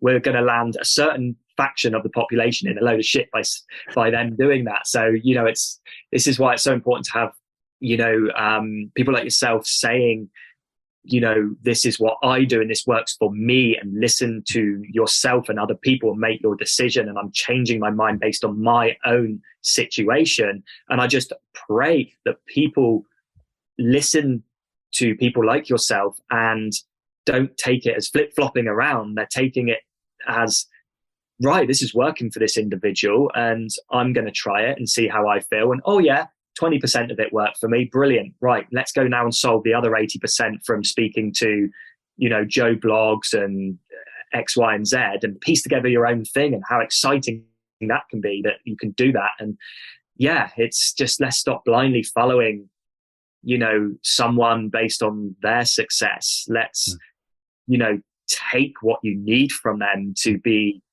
your most optimal self, and take what you need from other people to optimize yourself. And it all keeps coming back to it, Matt. It really does, that people need to just be more open to different sides of the argument and piece together what works for them. I love that. That's awesome. Yeah, it's a great message that needs to spread. Yeah. What was I going to say? Controversial question. What are your thoughts about like wireless devices? Are you a AirPods are always toxic, even if it's just for 30 minutes or an hour, in the airport and you can't hear, I don't know, certain situations, because that's kind of the latest thing that I've been seeing is these, and I've made some hit pieces on Apple AirPods, and I just wonder if that's a context thing with vitamin C and magnesium, and what if you're using them grounded in the sun? And there's a million options there. Yeah, absolutely. I think what makes me cringe the most about people and AirPods and wireless Bluetooth headsets is when it's sat in their ear all day. They're not even using it. They're walking around. It's just in their ear. The old Bluetooth headsets back in the day, you used to get the old used car salesman with them clipped onto their ears, walking around. Look at me, I'm selling this, that, and the other. And you're just like, you're being blasted continually by obviously Bluetooth EMFs when that's in there. And it's really interesting. I think you and I think alike quite a bit, and I was thinking about this the other day about Bluetooth headsets. And I was like thinking, if you're wearing them for 30 minutes a day in the gym, or you're grounded using them, is it really going to be that much of an issue? And I don't think so. Myself personally, I don't think it is an issue. You're walking past cell phone towers pretty much every day, the average human. Old mate sat next to you on the train is probably using 5G and it's right next to you. And, you're on an aeroplane in a big like tube of metal with like Wi-Fi going on. And, we're trying to concern ourselves with little snippets of EMF that probably aren't an issue. It goes back to this interesting article I read about plastic straws and the big thing around the world of like, right, we need to get rid of plastic straws. This is what's causing the issue of all the plastic in the ocean. And it's utter BS. Like when you look at it, I think I saw a study come out or a graphic that said that by stopping the use of plastic straws, you're solving 0.00001% of the plastic situation around the world. And I think it's the same with this EMF situation. Like, yeah, you can put your Bluetooth headset down, but you're going to step out your door and be blasted by a cell phone tower. So you're probably sweating the small stuff. If one is thinking, 30 minutes a day on this, like, should I or shan't I? And if that kind of thing concerns you, then don't do it. If you feel dizzy and nauseous with a Bluetooth headset on, then take it off. Use air tubes, use other EMF blocking devices. If you've got Bluetooth attached to your head all day from the moment you wake up till you go to bed, then yeah, of course you've got a problem. Same as someone who wakes up in the morning and drinks vodka all day has got a drinking problem. But, someone that goes out and has a glass of red wine with their dinner once a day or once a week is probably not going to have so much of an issue. I think context has got to be applied. I think you've got to, look at the lot exactly as you said. If you're wearing it in the gym for half an hour, if you're going for a run, grounded across a beach or a field, barefoot with your AirPods in, I don't think you've got any kind of issue to worry about. I think, the only thing you perhaps want to be concerned about is acting as an antenna for other EMFs around you. And, if you're wearing a Bluetooth headset on a train or on a plane or in a city, probably an issue if you're wearing it for a long period of time. But compared to someone that's wearing it, going for a run across the beach with AirPods in, barefoot, I don't think it's anything to worry about at all, in my opinion. I love that take. And you mentioned red wine. Are you a red wine enjoyer? Because lately I started back on it as an experiment, and now I'm recommending it for everybody. No, I'm just kidding. I'm just kidding. What are they? Yeah, I love red wine, particularly in the winter. I'm actually in South Australia at the moment. I'm away from Perth, and we're going to somewhere called McLaren Vale, which I guess is like the equivalent to California's, like, is it like Catalina you guys have over there, like that sort of area, like lovely vineyards and away from technology, good wine, good local produce, going to be lovely. I've got to be a bit careful with alcohol. All the studies I've read with APOE4, any kind of alcohol is a concern, I think, for me personally. So I try and supplement on resveratrol, which is the good component of the red wine in very high doses. But, you know, I'm not going to give up wine. I haven't drunk anything for the last 3 months because I don't feel like I want to and need to. But, you know, I'll probably have a couple of glasses of red in the wine country and I'll enjoy them. Life's too short to worry too much about that. Would I abuse alcohol? No, absolutely not.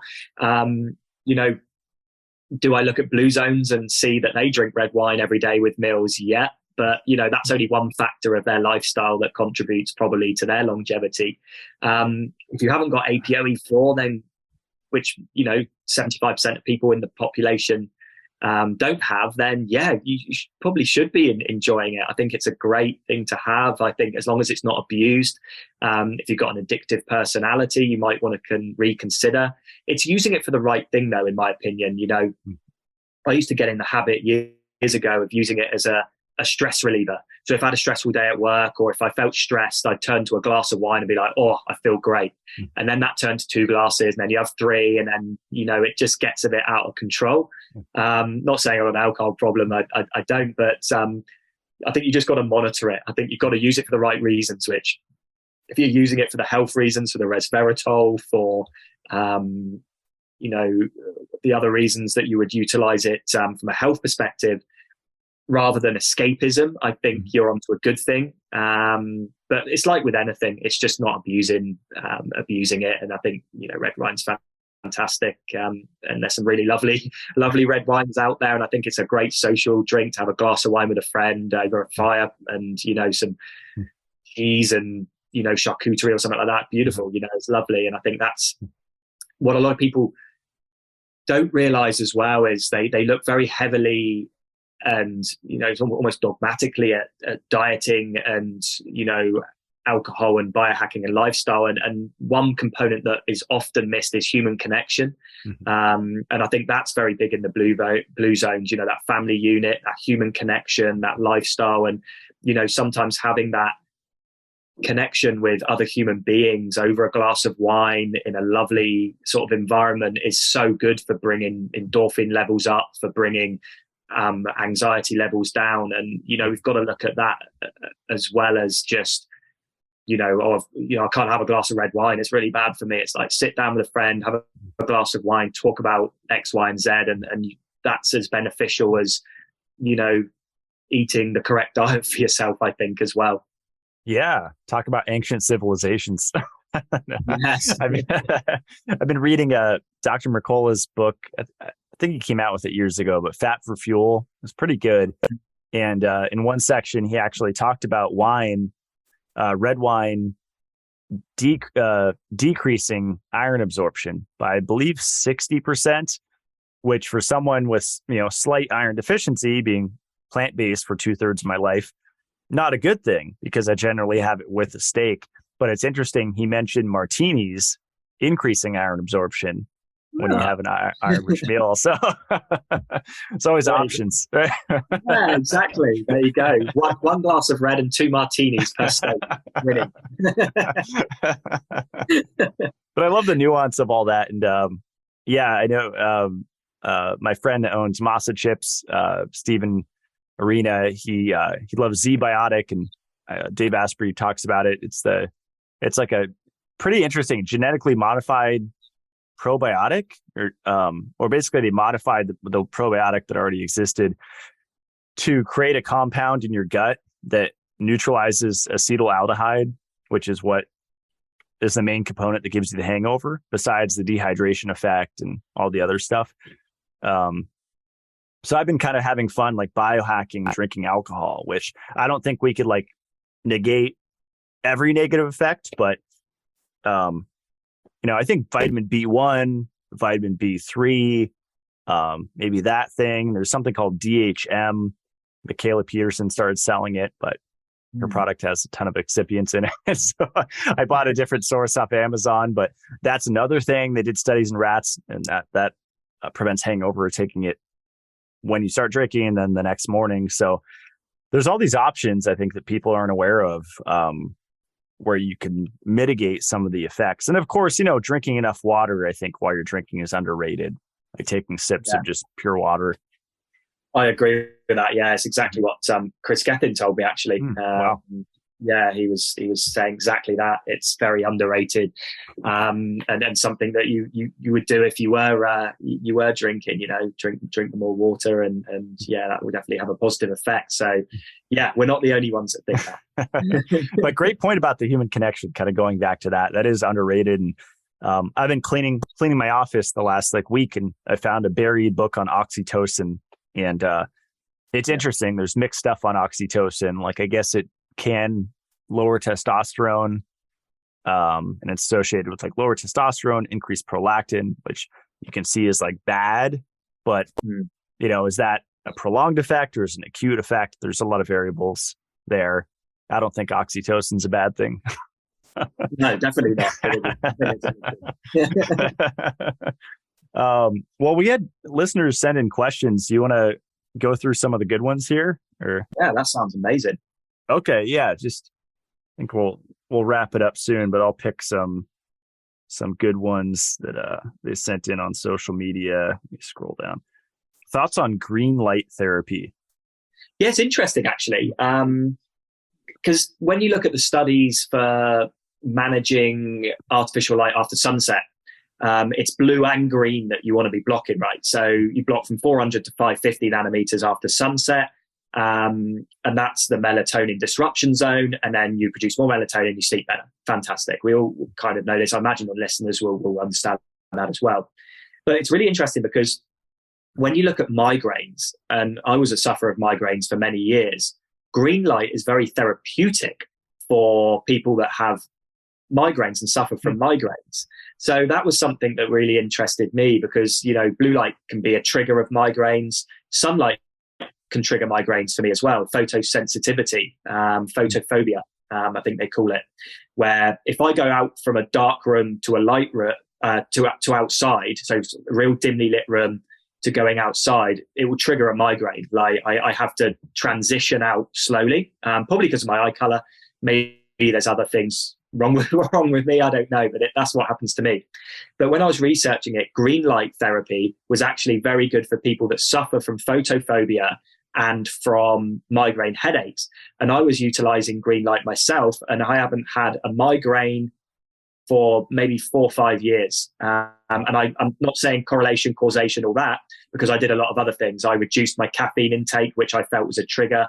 I reduced my vintage cheddar increase because I found that was a trigger for me. Very strong cow milk cheese that had been maturing for years would trigger migraines. But I also put the green light in during the day as well, and found that by doing those things, probably should have done them one at a time, to be fair. But there's studies out there that show green light therapy very good for migraine. So yeah, good question. That's awesome. Interesting. Yeah, I know a lot of saunas use chromotherapy lights, and there's an emotional component to color therapy. I know years ago, one of the most fascinating aspects of light to me was the Erlin Institute. And it was really expensive, but I did one consult at someone's house, and purple ended up being my color that increased my ability to read words on a paper when it was a purple lens in front of my eyes. Fascinating. That is fascinating. So supposedly everyone has a color that improves their brain processing speed and their ability to basically connect words together and understand, reading comprehension and stuff like that. I kind of want to get back into it, but that's extreme biohacking where you're wearing personalized tinted color glasses for yourself, Yeah, I'll have a look more into that as well. It's something that interested me a few years ago. So yeah, no, that sounds amazing. Yeah. This is a good one. How to help minimize the negative effects of night shift work. Yeah, that's a common one, right? That's it. The studies have shown that night shift work increases all-cause mortality. There's no arguing that, right? So, number one, try not to work night shifts, but I know that's not practical, right? Some of the most amazing people in the world will work night shifts. People in emergency rooms, doctors, nurses, firemen, the law enforcement, whatever it may be. We need those people. So it's about biohacking those people's lives. So the way I would set up night shift is a few different ways. You're going to be inside a building or exposed to a lot more intense artificial light because there's no natural light to balance it around. Like, I'm during the day here. There's some artificial light, but there's also natural light, which can help balance it. So what I would recommend is you probably want the glasses I'm wearing now, the yellow lens blue light glasses for during your night shifts, because the clear lenses, although they're great for during the day, they filter a bit of blue light. You want to filter a bit more during your night shift because you're just going to be having so much of it in isolation going into your eyes with no balanced light. A lot of people, a lot of brands talk about harmful blue light, this, that, and the other. And blue light isn't inherently harmful, right? It's beneficial during the day and we need it, or during your during your night shift day, quote unquote. So what you want to do is you want to balance the light during your day. You want to bring some more red light into your environment. So perhaps red light lamps into your office space, perhaps red light bulbs, not just relying on filtering blue, but bringing more of the other spectrum in. Because as we know, red light's restorative. Blue light in isolation, it causes cellular damage. The sun, is natural. Yes, the blue light during the day causes you to feel alert and awake, but it causes cellular damage. But it also has red light, which then comes and heals that damage, restores the status quo. When you're working night shift, you don't have that. So during a night shift, bring more red light in and filter down some blue light. But after your night shift, enjoy some red light therapy, healing, restoring frequencies. Do it grounded if you can. Grounding reduces inflammation, which you would have suffered during your night shift. Cold showers, cold bath, cold therapy, fantastic as well for after your night shift. One thing you want to do as well is you're going to be sleeping at very, counterintuitive times. Our circadian rhythm isn't used to it. So when you get home from your night shift, get outside, ground, and get natural light into your eyes. That's very important, not to just finish your night shift and go straight to bed.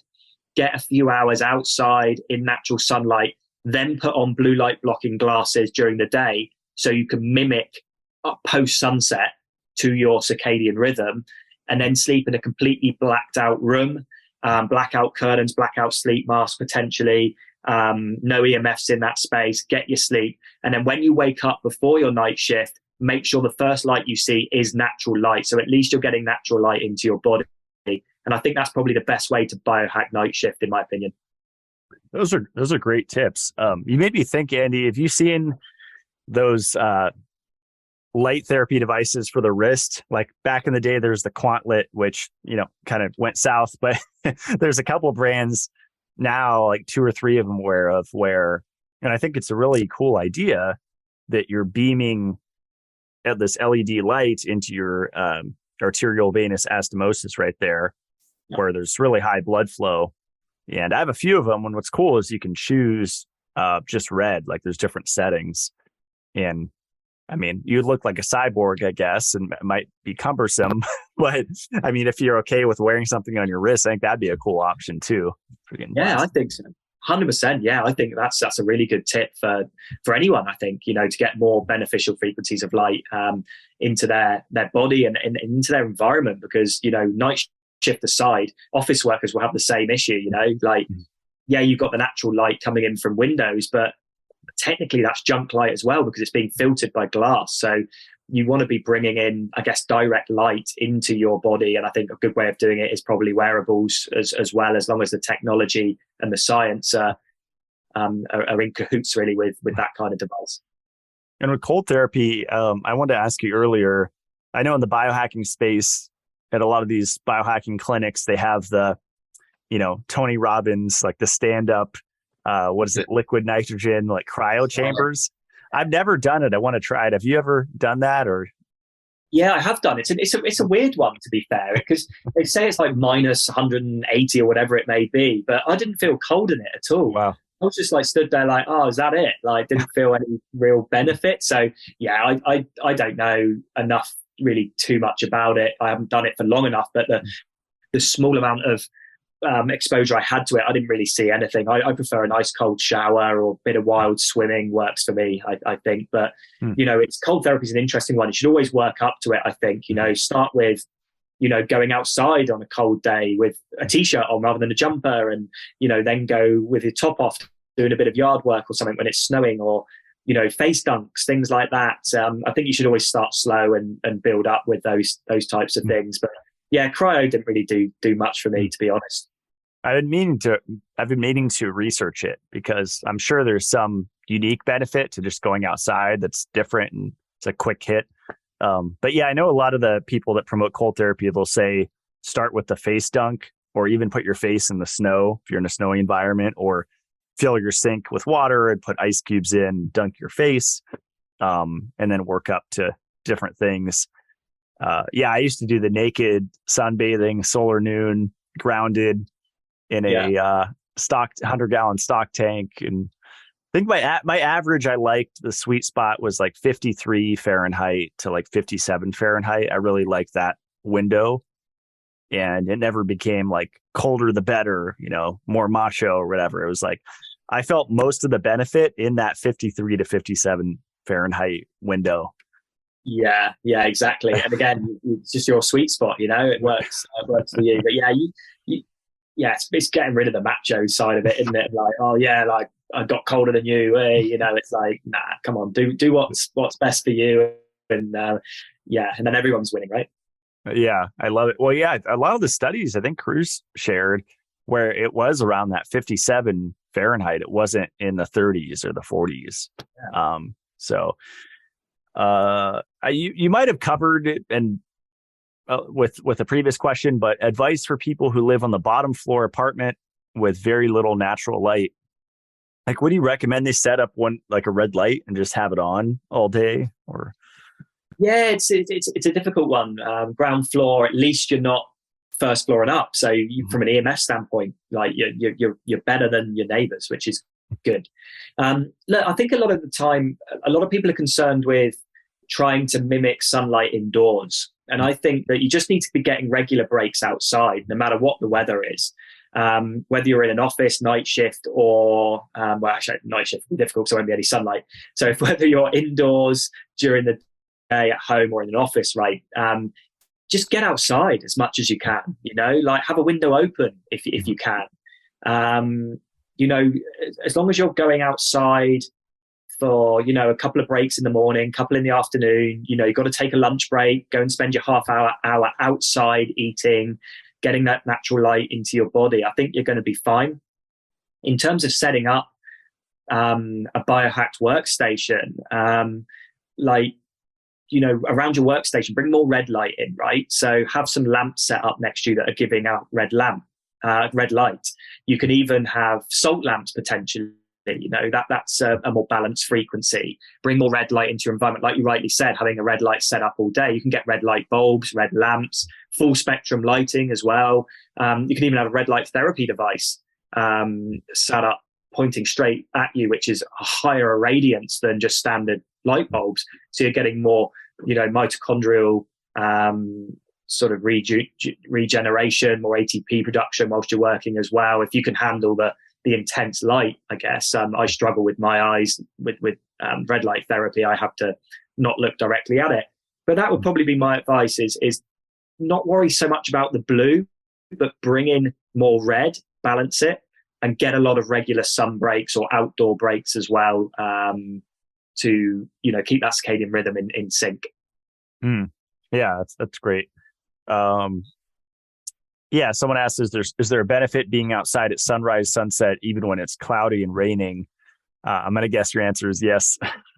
Yeah, absolutely. It's about circadian entrainment, right? So it's about getting the correct light signals into your brain, into your body clock to tell your hormones what time of the day it is, right? In a nutshell. So going outside and seeing natural light, regardless of what the weather's doing, is giving your body the correct signal for that day to start your clock ticking. If you roll over and turn on your house lights or look at your phone, you're going to be setting your clock to a different time of the day. You know, it might go it's solar noon or 3 p.m, and then you'll disrupt your hormones over time. So yeah, always get out. Just maybe get out for longer during the, you know, periods when it's cloudy. But as long as you're getting that natural light first thing in the morning and last thing at night, then I think you're fine. I think a lot of people are looking at it slightly wrong. They're looking at it as in like, well, I'm not getting light at that time of the day, and maybe I need more of it. And it's not about more. It's about the first light through that eyes telling your circadian rhythm what time of day it is. And that's going to take a split second. The other side of the coin is if you want to be outside during the morning building up melanin levels to help you process UV light later on in the day, then yes, absolutely. You'll need more time outside if it's cloudy as opposed to whether it's sunny. So it's kind of two different sides that it depends what you're looking to do by watching the sunrise and sunset. And if it's just to entrain your circadian rhythm, then it doesn't matter what the weather's doing. That's great. Do you believe in chronotypes? Like someone asked, can you switch from being a night owl to a morning lark? Yeah, you can switch from being a night owl to a morning lark, because I did it. I couldn't think of anything worse than getting up with the sunrise when I was in my 20s, and I used to get up about 11 a.m. I was a right lazy git, but it was because my circadian rhythm was disrupted. You know, I needed to realign my circadian rhythm. Now, in terms of sleep chronotypes, yeah, I do think they exist, but you don't know your true chronotype until your circadian rhythm is functioning correctly. So correct your circadian rhythm, then your body will naturally tell you what chronotype you are. And you'll find the majority of people are morning people because your body is used to being entrained by the rising sun. So, you know, your chronotype will also change with seasonality as well. Like in the summer, I'm up at about 4:30 in the morning in Australia, whereas in the middle of winter, it's about 7 in the morning because the sun rises at different times, and I'll stay up, but I'll go to bed earlier in the winter and sleep longer than I do in the summer. Probably because I'm getting more energy in the summer from more natural light, more UV, more ATP production. I'm outside more, whereas in the winter, I probably need to sleep more, probably ancestrally to conserve calories, but also to, you know, rejuvenate and repair more because of the, you know, lack of sunlight that is present in that environment. So that would be my take on it. Awesome. Let's just do a few more here. Sleeping with ambient red light, is that good or bad? Yeah, I think it's fine. Personally, I couldn't do it. I don't like it. It's no science behind it. I just don't like it. I like completely dark. But the studies they've done on red light, it shows to not impact melatonin production at all, which is something you don't want to happen whilst you sleep. The only thing is just make sure that red light's flicker free, because you don't want the flickering happening all night whilst you're sleeping. And yeah, check the EMF levels, make sure there's no dirty electric and things like that if that's something that concerns you. If it's not that close to you, it probably wouldn't be a concern. You know, if you need to sleep with a night light, then make sure it is red, you know, because it won't disrupt your melatonin. If you have a child or a baby that needs a night light, make sure it's red as well. You can get sort of motion sensor ones that you can walk past and they just trigger and turn on red when you walk past them if you don't want it on all night. But yeah, it's absolutely fine. No issues at all if that's what you want to do. There's no science that says that it's going to disrupt your sleep. So if you need light to sleep by, ensure it's red. So yeah, really good question. Yeah, I'm with you with the blacked out room. I'm the same way. And actually have one of your sleep masks. And fortunately, I don't have to use it here because I have good blackout blinds and it's the winter, especially maybe in the summer I'll use it. But I think I got the blackout contoured sleep mask. That thing's pretty awesome. It's unique. I haven't seen a mask like that anywhere else. Yeah, they're pretty decent. They're great for travel. I love them on an airplane, hotels where it's really difficult. You know, you can biohack your hotel room, but there's a lot of like smart hotels that give out a lot of blue light. So I like to get that on. and away I go. I get the best night's sleep. And there was actually a really interesting study that showed that blackout sleep masks improve REM sleep by 27%. So, there's a study for everything. I know that, but that was an interesting one as well that showed that did work for some people. Wow, 27% increased REM sleep. That's pretty cool. Pretty awesome. I think it was combined with earplugs as well, so I'll caveat that. Wow.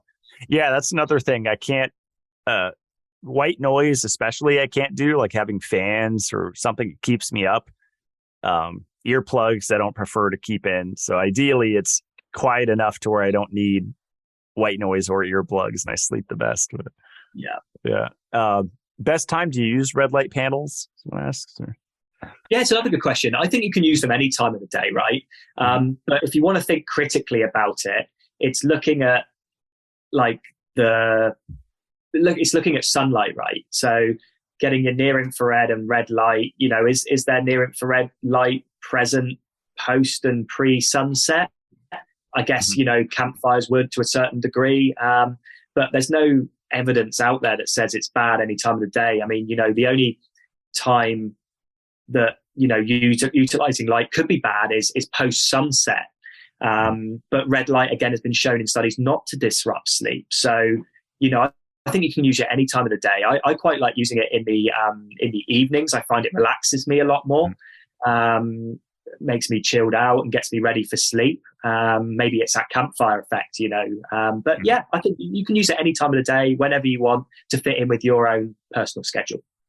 I love it. Well, I think we covered quite a bit. And I always like to ask questions that are different from previous light therapy episodes I've had. And I think we covered a lot of new ground. And it was really fun to chat with you. And let's talk about your website for a second. You have so many different products, and I've actually brought on one of my trips your little red light hexagon, like the motion sensor light, and that was great for the bathroom. I loved it.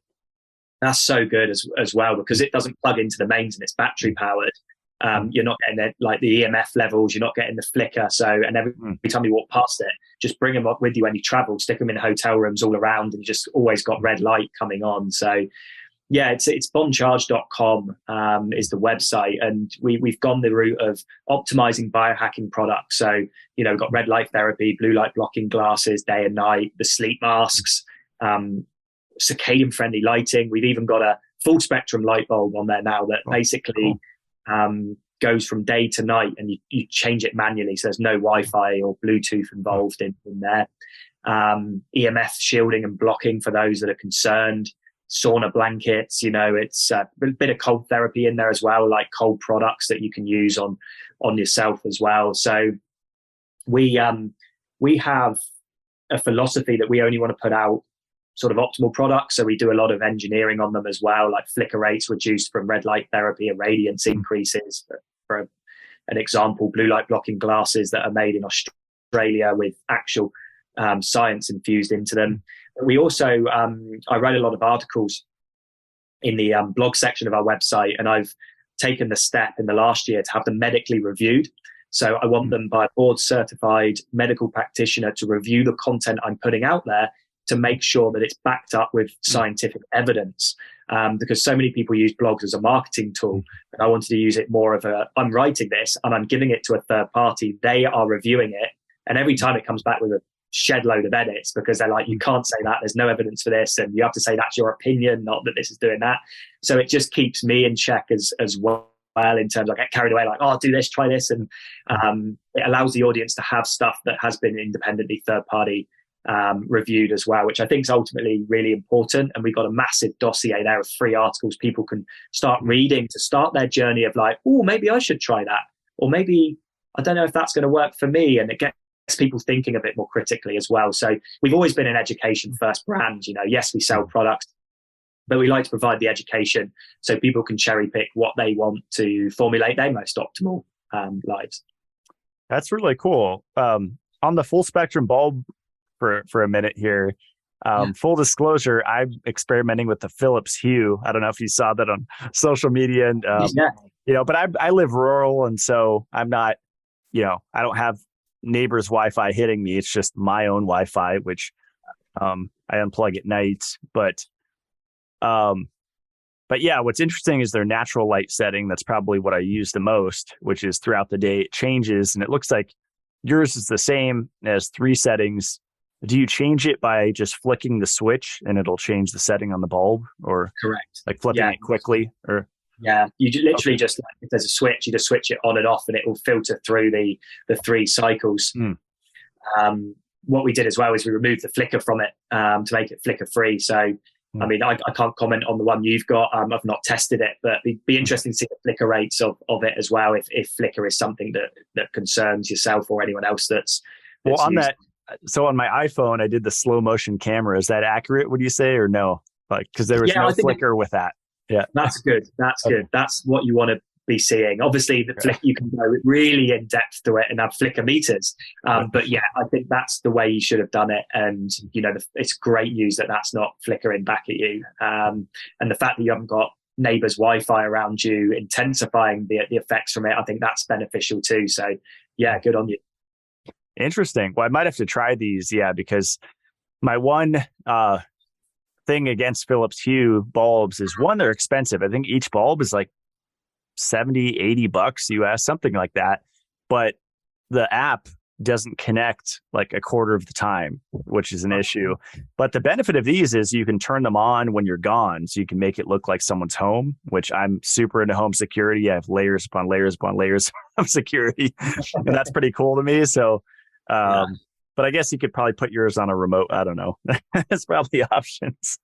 Yeah, exactly. It's good to have options, right? It's good if people aren't concerned with EMFs, then the Philips Hue is going to be great. If they're concerned, then there's options there from our website and other places as well. So it's good to, everyone's different, like we said. So what works for them is fantastic. Yeah, home invaders or blue light. Which one's more of a concern to you? No, I was kidding. Yeah. Depends what neighborhood you live in, I guess. But exactly. Yeah. I mean, I have meth heads here, so I mean, home security, number one. What's that? Home security. Yeah, number one. Keep coming in. Keep the shotgun. My favorite bed I've seen was a bed where you can just wake up and hit the headboard, and it opens up a secret compartment. You can grab a shotgun over your head. It's pretty cool. I love that. It's like the movies. So good. What are some of the new products you had? Because I'm looking at the catalog. Is the infrared sauna blanket new? I don't remember seeing that one. Yeah, that's new. Last 6 months, that's been very popular. A lot more EMF products as well, like hoodies and scarves and stuff. Like a phone pouch that you can put your phone in. We've also got a little bit on cyber security as well, like EMP attack shields. Stop the grid, when the grid goes out, you can have your phone and everything protected. So those have been pretty cool to do. A little bit of a deviation from biohacking, and the full spectrum light bulb, that's relatively new as well, the last sort of 6 months, and that's been super popular. That's awesome. Yeah, I promoted a company that sold little pouches. I mean, like duffel bags that are basically Faraday bags, but that's really cool that you started selling those. I'll have to get a few. I know with Bitcoin, there's like ledgers now where you can store your Bitcoin offline. I think that would be a good option. If you're going to that extent to get your Bitcoin offline, you probably don't want that thing to get fried with an EMP. Yeah. 100%.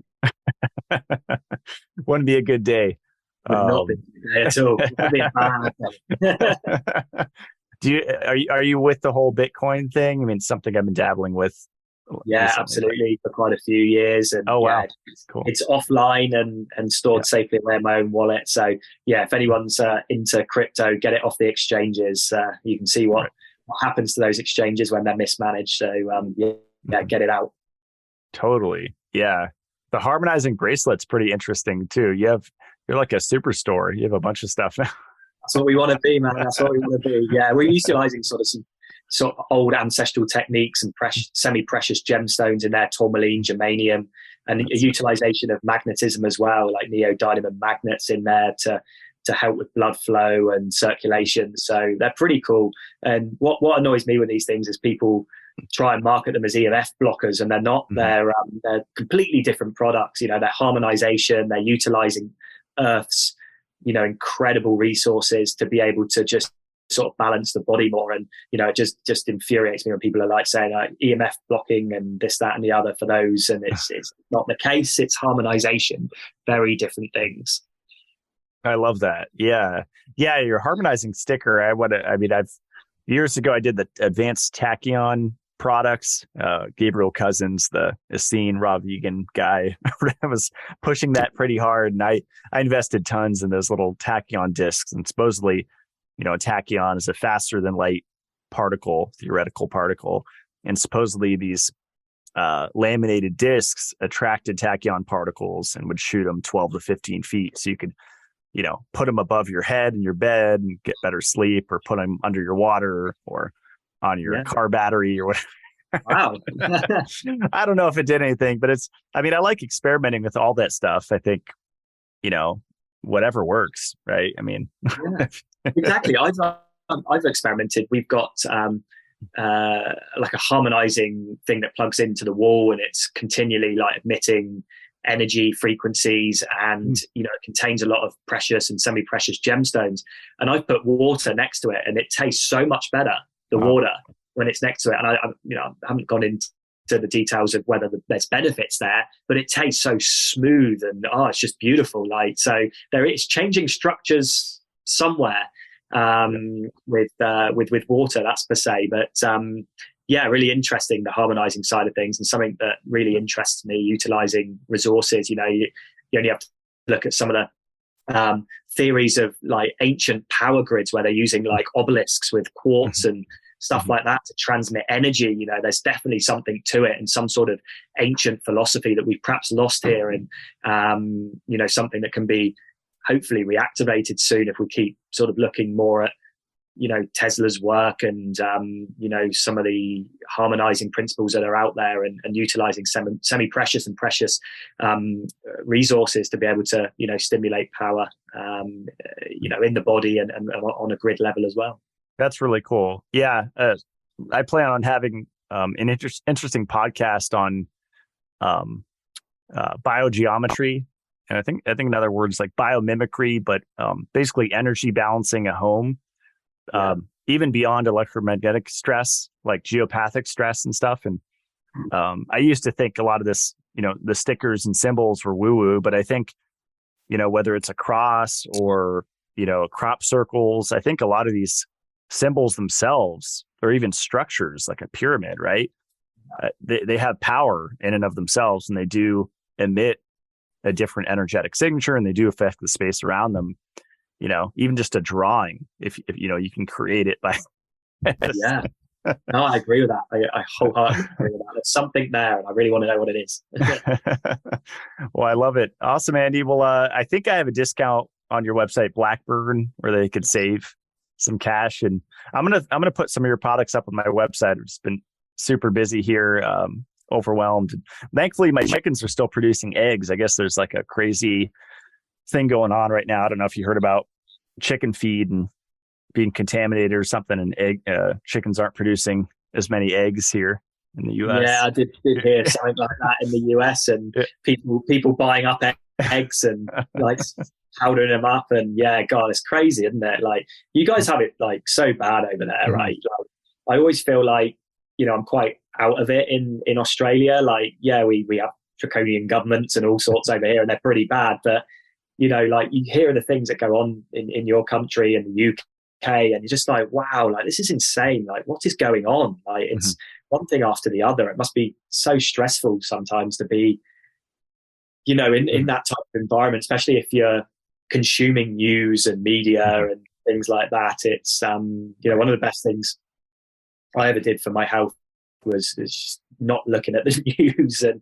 I was a late comer to that, unfortunately. But gosh, Lee, it sounds so bad. I'm so glad you got chickens and get your own eggs, and just glad you got the home security as well, because they're like golden geese now, aren't they? Golden chickens, like, laying the golden eggs. Like, I want to get more in the summer. I think you have to pick what's important to you. Like, for me, what makes me feel the most secure is the Second Amendment and having firearms. And everyone doesn't share that. But, where I live, that's one of the probably the number one criteria is having that human right. So who knows if they're going to build, AI bots, Terminators, like T-1000s, where it just goes through them or whatever. But I mean, until then, it's what we got. So yeah, you're going to be the only country that can protect themselves, where the rest of us will be screwed. So yeah, all the criminals will have the guns because the government gave it to them. So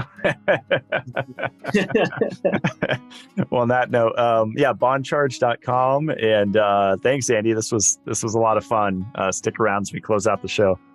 Yeah, absolutely. Good chatting, and thanks again, mate.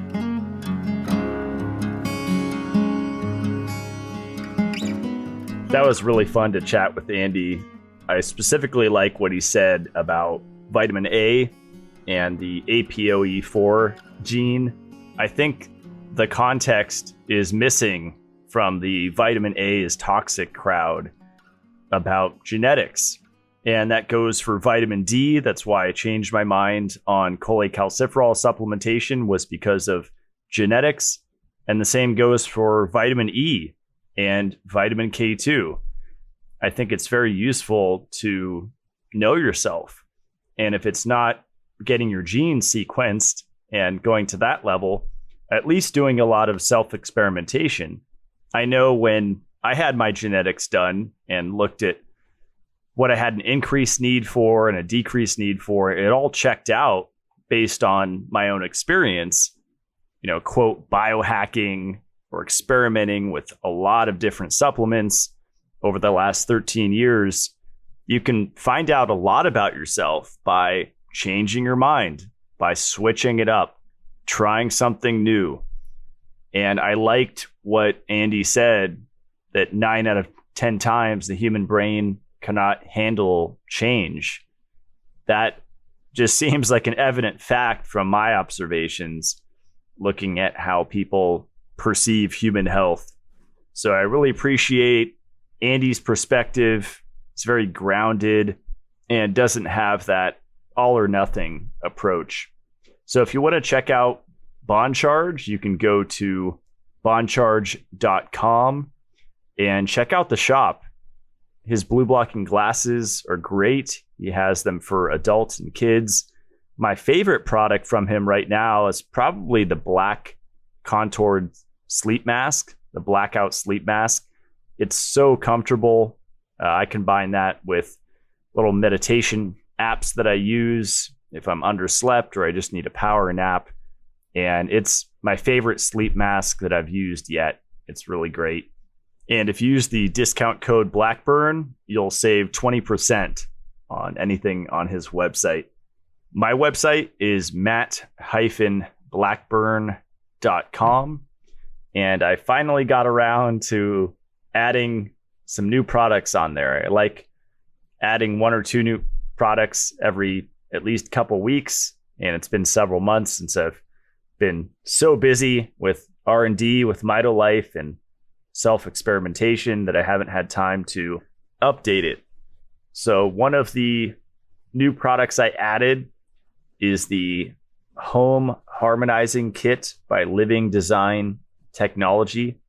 This is really out there, even more so than the Spooky 2 Spooky Action at a Distance device. It's even more wild than that because it's using symbols and this principle of biomimicry or biogeometry to mitigate geopathic stress and the effects of EMF, not just the physical effects, and I would say mostly not the physical effects, but all the other effects of EMFs, most of which are not measurable. For example, the scalar effect. Personally, I don't put all my eggs in one basket with this stuff. I combine as much as I want to. So I have Blue Shield going. That's always going to be my number one priority from my experience using that over the years. That is the most tangible, quote, EMF device. It's not blocking. just EMF, mitigation device that I've used over the years.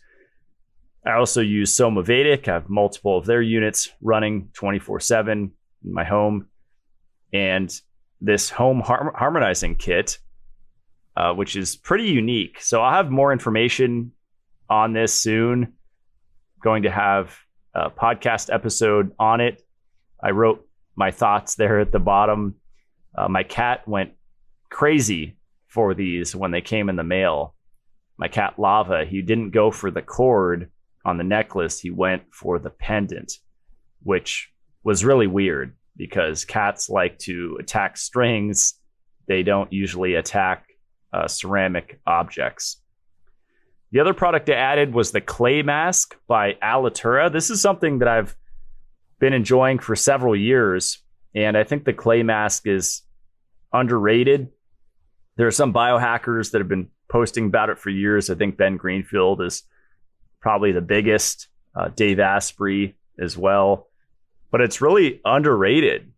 If you combine this external effect that's pulling things out with different clays in there, with vitamin E and maybe oral internal niacinamide and all of these other things that we provide with Mitolife that support skin health, that's where you could see a huge change and start to see that radiance come back in the face that we had when we were children. So there's a show coming up soon all about skincare and that clay mask, how to use it, all the details. That was a really fun one.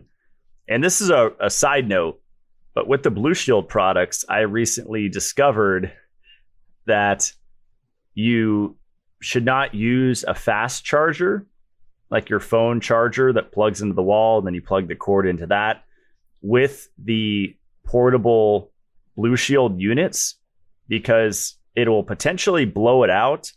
But what happened with mine is it just wouldn't charge. And this was specifically the U1. I had the limited edition U1 Blue Shield, which is basically a step up from the T1, which was my favorite for a year or two until he came out with the U1. So just a little side note, if you, like myself, use the Blue Shield portable units in your pocket whenever you leave the house, go to town, just know that you have to be careful with the fast chargers. I would just set up a dedicated at your little charging station. I have one in my kitchen where I have, the major 3 different connectors for all my millions of small devices. And you just want a dedicated zone just for your Blue Shield. You don't want to overpower it with your phone's charger like I was doing. Then check out Mitolife at mitolife.co. These products go along with the CLF protocol on the Matt Blackburn website. And the overarching theme of why to take all of these is mitochondria, mitochondrial health. So supporting your mitochondrial function. And mitochondrial dysfunction is the root cause of most diseases today. So we're getting really close to the drinking water filter coming out. If you look at the shop tab, especially on a desktop, it's easier to see. You'll see 3 categories: living, water, and wellness. Wellness is where you can see all of the encapsulated products and the panacea tablets. And then living, we have the grounding or earthing sheets. And if you click on water, there you can see the preview of the 7-stage water solution. This is an under-counter drinking water filter, next level, nothing like it, built from the ground up, not from Alibaba, not from a trade show, not a private label, completely from scratch. Nothing like it on the market. This is going to make ginormous waves in the water filtration industry. Heads are going to turn. It is a groundbreaking system and affordably priced. There are systems for a lot more expensive that are way less quality than the Mitolife one. And we're already on version 2, working towards version 3. So a lot of behind the scenes has been going on the last year with this project. It's been a long time in the making. And finally, March 2023, it will be released. And Academy members will get priority. So that is the Mitolife Academy on YouTube. So if you're not a member there, be sure to check it out. Since my ketogenic experiments, the most common question by far is, what do you eat for breakfast? What are you eating in a day? And I made a video on that. That was the last video that I made for the Academy. It's $15 a month, and you gain access to my latest experiments, latest thoughts, connecting the dots in the health realm. It's a lot of fun for me to connect and interact with people that are actually really interested in keeping an open mind and open to always learning and growing and changing.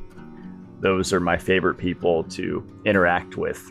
So if you enjoyed this show, please share it with your friends. Commercial free.